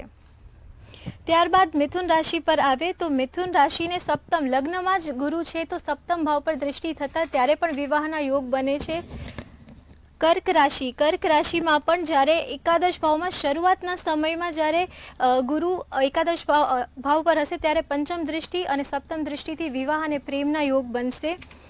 સિંહ રાશિ છે તો સિંહ રાશિને પણ જ્યારે મિડલ ટાઈમ આવશે મે મહિના પછી પંચમ દૃષ્ટિથી સપ્તમ દૃષ્ટિથી પંચમ પ્રેમ ભાવ અને સપ્તમ દૃષ્ટિ પર ત્યારે પણ દૃષ્ટિ થશે અને આ રીતે સિંહ રાશિના પણ વિવાહના યોગ બની રહ્યા છે. તો આ તમને હું કેલ્ક્યુલેશન જણાવી રહી છું કે આ રીતે પણ લગભગ મોસ્ટલી તમામ રાશિઓને વિવાહના યોગ બની રહ્યા છે. અગર કોઈ રાશિમાં નથી બની રહ્યા તો તમારી કુંડલી અકોર્ડિંગ જોશો તો ગુરુ કોઈ રીતે તમારી કુંડલીમાં યોગ બનાવી રહ્યો છે. સો વિવાહ માટે ખૂબ શુભ ફળ આપનારો ગ્રહ છે અને કોઈ વ્યક્તિના અગર વિવાહ સંબંધી સમસ્યા આવી રહી છે તો તમે એના માટે ખાસ ઉપાય બતાવો જે અત્યાર સુધી ક્યારેય ફેલ નથી થયો.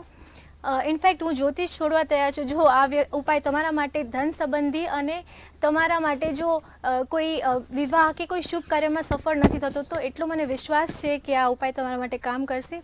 ગુરુવારના દિવસે તમે વ્રત કરો અને એની સાથે સાથે કેળાના વૃક્ષની પૂજા કરો તો એનાથી તમને 100% તમારા કોઈ પણ ધન સંબંધી સમસ્યા છે કે વિવાહ સંબંધી કે કોઈ શુભ કાર્ય તમારા અટકી રહ્યા છે તો એનાથી તમને 100% બેનિફિટ મળશે. ઘીનો દીવો કરવો જોઈએ, જળમાં હલ્દી નાખી જળ ચડાવવું જોઈએ, પૂજા કરવી જોઈએ બૃહસ્પતિ દેવની, કેમ કે કેળાના વૃક્ષમાં બૃહસ્પતિ અને વિષ્ણુ ભગવાનનો વાસ હોય છે. તો આ એક ખૂબ સટીક ઉપાય છે જે તમે કરી શકો.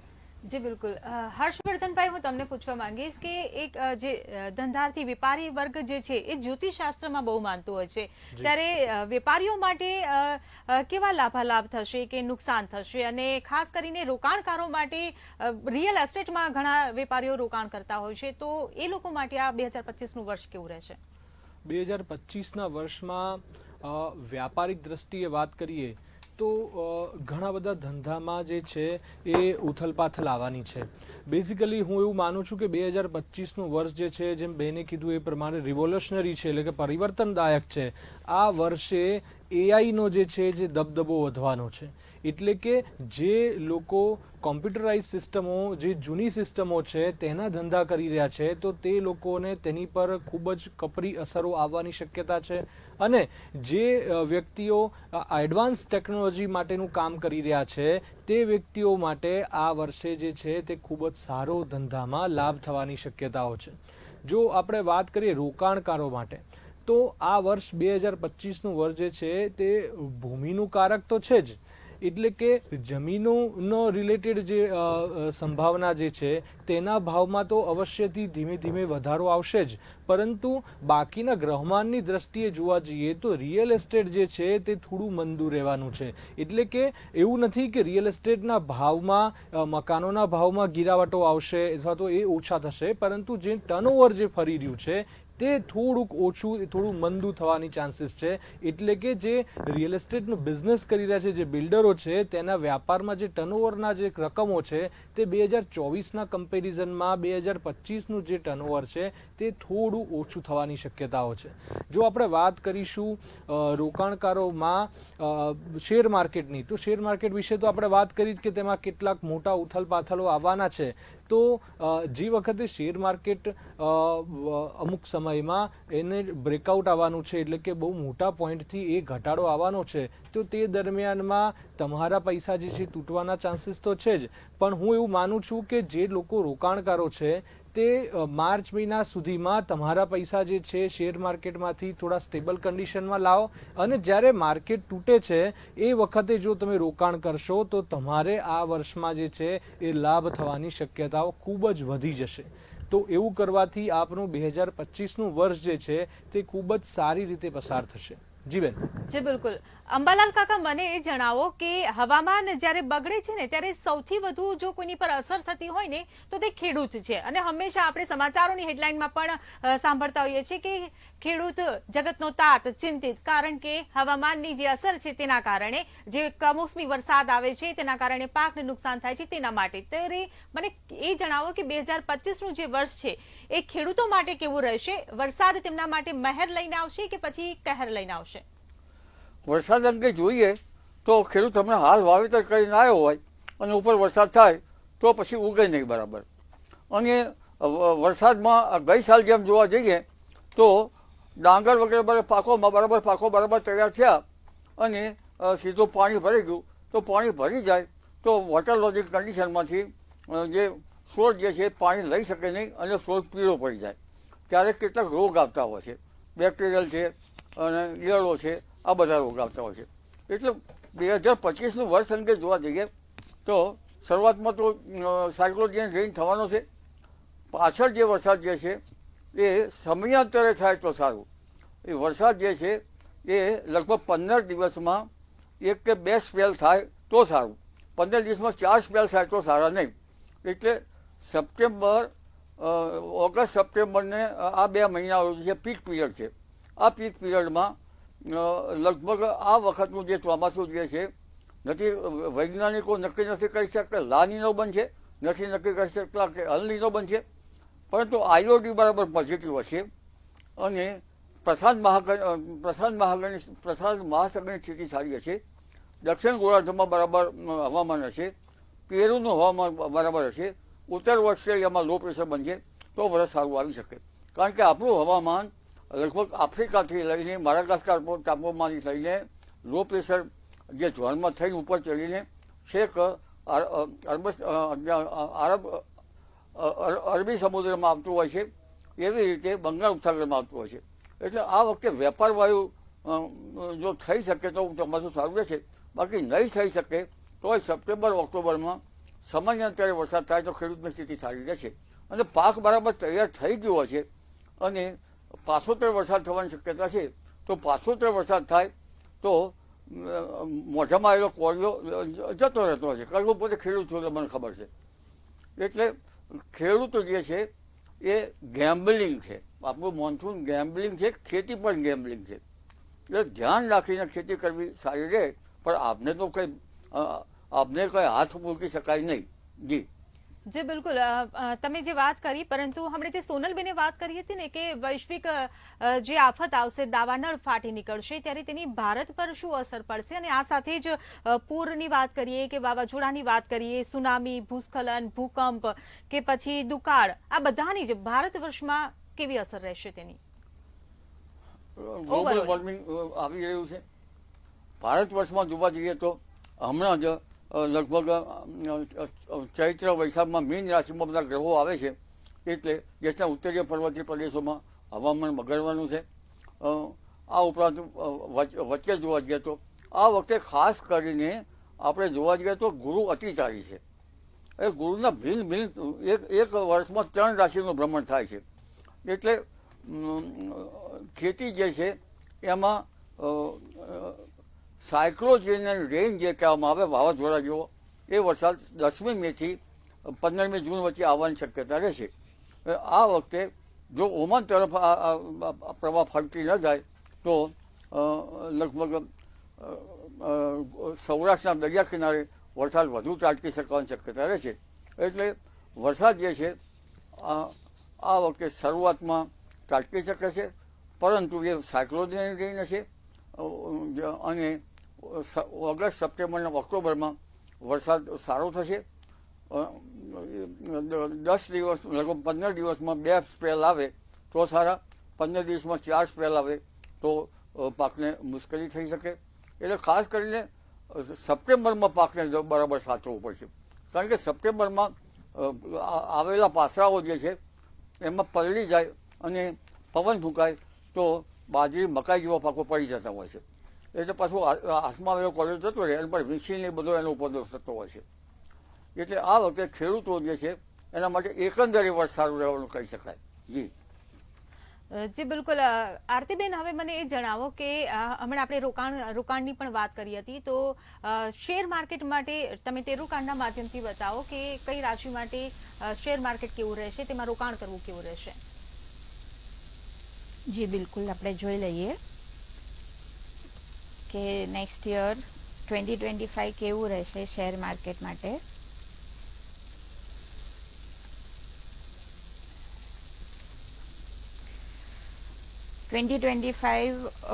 શેર માર્કેટ માટે ખૂબ જ સારું રહેશે.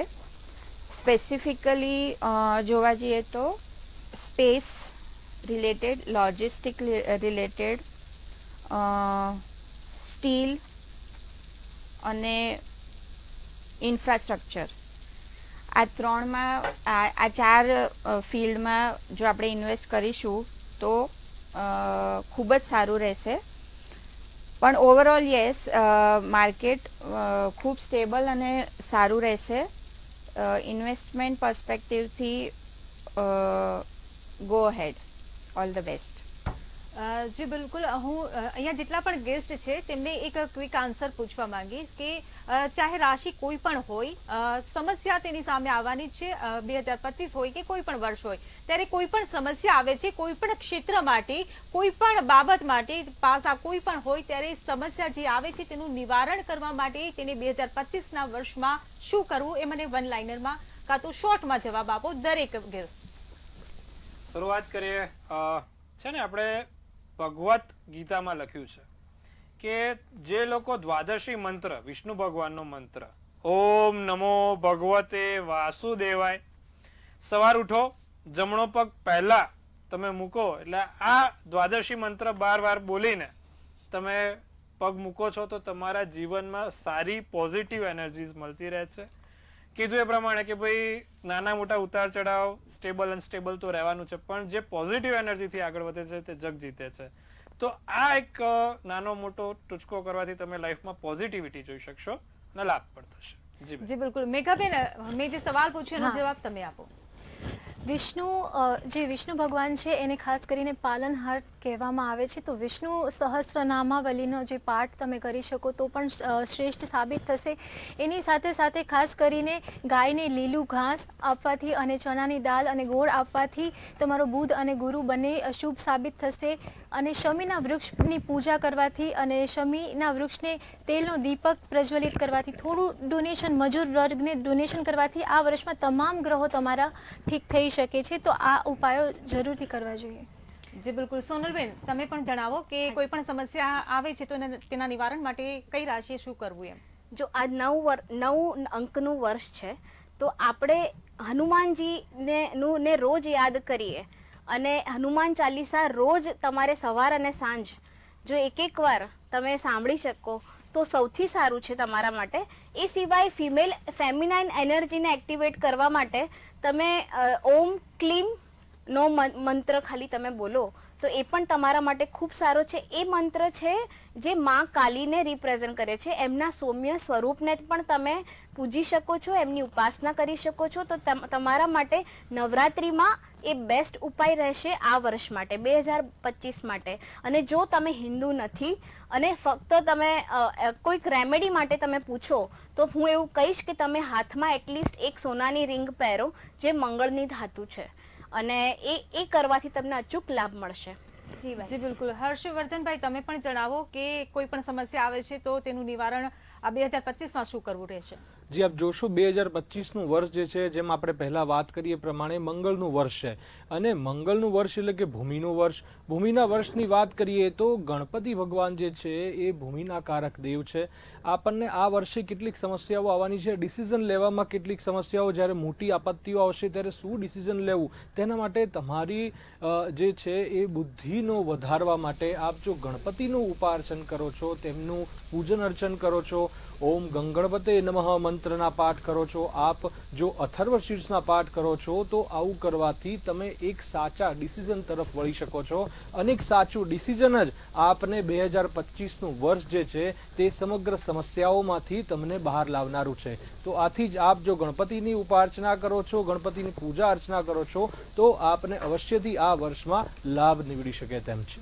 જી બિલકુલ. અંબાલાલ કાકા, તમે પણ જણાવો કે સમસ્યા વ્યક્તિગત હોય, દેશની હોય કે પછી વૈશ્વિક હોય, જે પણ સમસ્યા આવે છે તેના નિવારણ માટે શું કરવું ને 2025નું વર્ષ લાભદાયી નીવડે તે માટે શું ઉપાય કરવો? વૈશ્વિક ઉપાય જોઈએ તો નીતિના મૂલ્યો સમજાશે. એ નીતિના મૂલ્યોમાં કથા વાર્તાનું પ્રમાણ વધારવું પડશે. ભાગવત કથા, શ્રીમદ ભાગવત કથામાં અને ભાગવતનું સાંભળવું પડશે. પરંતુ જાતકો માટે જોવા જઈએ તો ઉઠતાની સાથે જે નાળી ચાલુ હોય તે નાળી પર હાથ મૂકી, ધારો કે પિંગલા ચાલુ છે પણ પિંગલા શૂન્ય નાળી ના હોવી જોઈએ, તો તેના પર હાથ મૂકી અને ભગવાનનું નામ લઈ અને એ બાજુનો પગ રાખવો. પરંતુ દાન પ્રમાણે જોવા જઈએ તો જેને શનિ નબળો હોય ત્યારે શનેશ્વર સ્તોત્ર કરવું સારું રહેશે, અને વધુમાં જોવા જઈએ તો ગણપતિની પૂજા કરવી સારી રહેશે. ગણપતિ વિઘ્નનાશક સ્ત્રોત. ગણપતિનું અથર્વશીર્ષ હું તમને કહી શકીશ નહીં, કારણ કે અથર્વશીર્ષ અંગે જોવા જઈએ તો અથર્વશીર્ષ શિષ્યમ ન દેયમ યદિ સ દેયમ તો સ પાપી ભવતી. હું અથર્વશીર્ષ આપને આપું અને તમે કરો નહીં તો એનું પાપ મને લાગે, સ પાપ્યાન ભવતી. પરંતુ ગરીબોને કામળો આપવો, સર્પ સૂક્તના પાઠ કરવા, વિષ્ણુ સહસ્ત્રના પાઠ કરવા, અને ભગવાન શંકર જે છે એની પૂજા કરવી સારી. હનુમાનજીનું વરવાને સ્તોત્ર કરવું સારું રહેશે આ વર્ષમાં. અને કારણ કે આસુરી સંપત્તિનું વર્ષ છે એટલે ભાગવત વાંચવું, આદિત્ય હૃદય સ્ત્રોતનો પાઠ કરવો, સર્પ સૂક્તનો પાઠ કરવો, અને આગળ જોવા તો તે બહેનો જે છે જેનો 7મા સ્થાન કેતુ છે, સૂર્ય મંગળ છે, તો એમને વટ સાવિત્રીનું વ્રત કરવું સારું રહેશે. અને જે ગરીબ માણસોને કામળો આપવો, તેલ આપવું એ સારું રહેશે. સપ્તધાનનું દાન કરવું સારું રહેશે. એટલે નવા વર્ષમાં દાન પુણ્ય કરવાથી લગભગ મે મહિના પછી એ દાન કરવું સારું રહેશે. પણ મે મહિના પહેલાં દાન કરવું વધુ સારું રહેશે. મે મહિના પહેલાં હનુમાનજીનું વર્ણવારના સ્તોત્ર કરવું વધારે સારું રહેશે એવું મારું માનવું છે. જી જી બિલકુલ. આરતીબેન, તમે પણ મને ટૂંકમાં જણાવો કે ક્યારેક એવું બને કે એવા યોગ બની જતા હોય છે કે જીવન ખેદાન મેદાન કરી નાખે ને ક્યારેક સિદ્ધિઓ ભરપૂર થતી જ રહે, ત્યારે આ જે દોષ નડતા હોય છે ત્યારે તેના નિવારણ માટે તમે 2025માં શું ઉપદેશ આપશો? જી ચોક્કસ. બેઝિકલી કોઈ પણ સિચ્યુએશન હોય એમાં ભગવાન જોડે એવી પ્રાર્થના કરીએ કે પ્રભુ મને શક્તિ આપ આ પરિસ્થિતિમાંથી બહાર નીકળવાની, અને સારી બુદ્ધિ આપ કે આ પરિસ્થિતિમાંથી કેવી રીતે બહાર નીકળી શકું. આ બે બેઝિક ક્વેશ્ચન આપણા આન્સર થઈ જાય તો આપણી કોઈ બી પરિસ્થિતિ હોય, કોઈ બી મોટામાં મોટો પ્રોબ્લેમ હોય એમાંથી બહાર નીકળી શકીએ. જ્યાં સુધી રેમેડીની વાત છે કે પ્રભુને યાદ કરવાની વાત છે તો 24 કલાક કરવું જ જોઈએ. પણ સ્પેસિફિકલી કારણ કે તમે પૂછી રહ્યા છો તો કારણ કે આ વર્ષ મંગળનું છે, જેમ આગળ બી કહ્યું સોનલબેને ને બીજા બધાએ કે મંગળનો જે આધિપતિ છે, જેમના દેવ છે એ હનુમાનજી છે. તો હનુમાનજીની ઉપાસના કરવી ખૂબ જરૂરી બને છે આ વર્ષ માટે.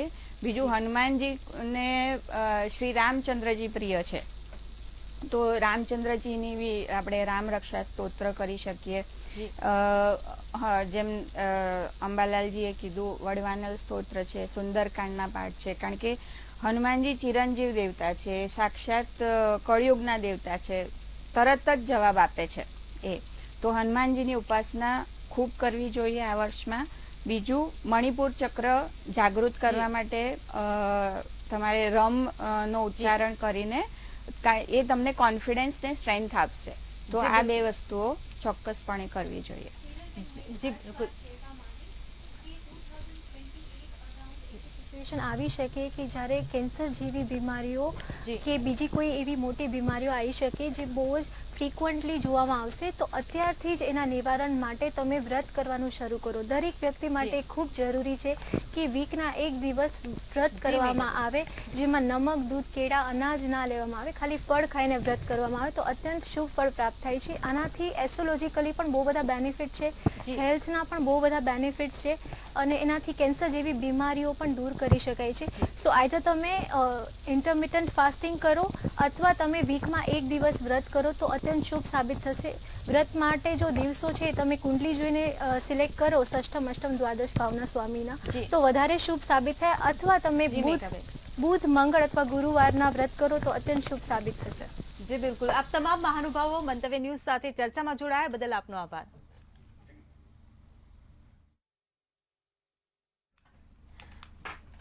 તો આવનારા 2025ના વર્ષને લઈને જે પણ મૂંઝવતા સવાલો હતા તેના તમામ જવાબો આપણે આ ચર્ચામાં મળી ગયા છે.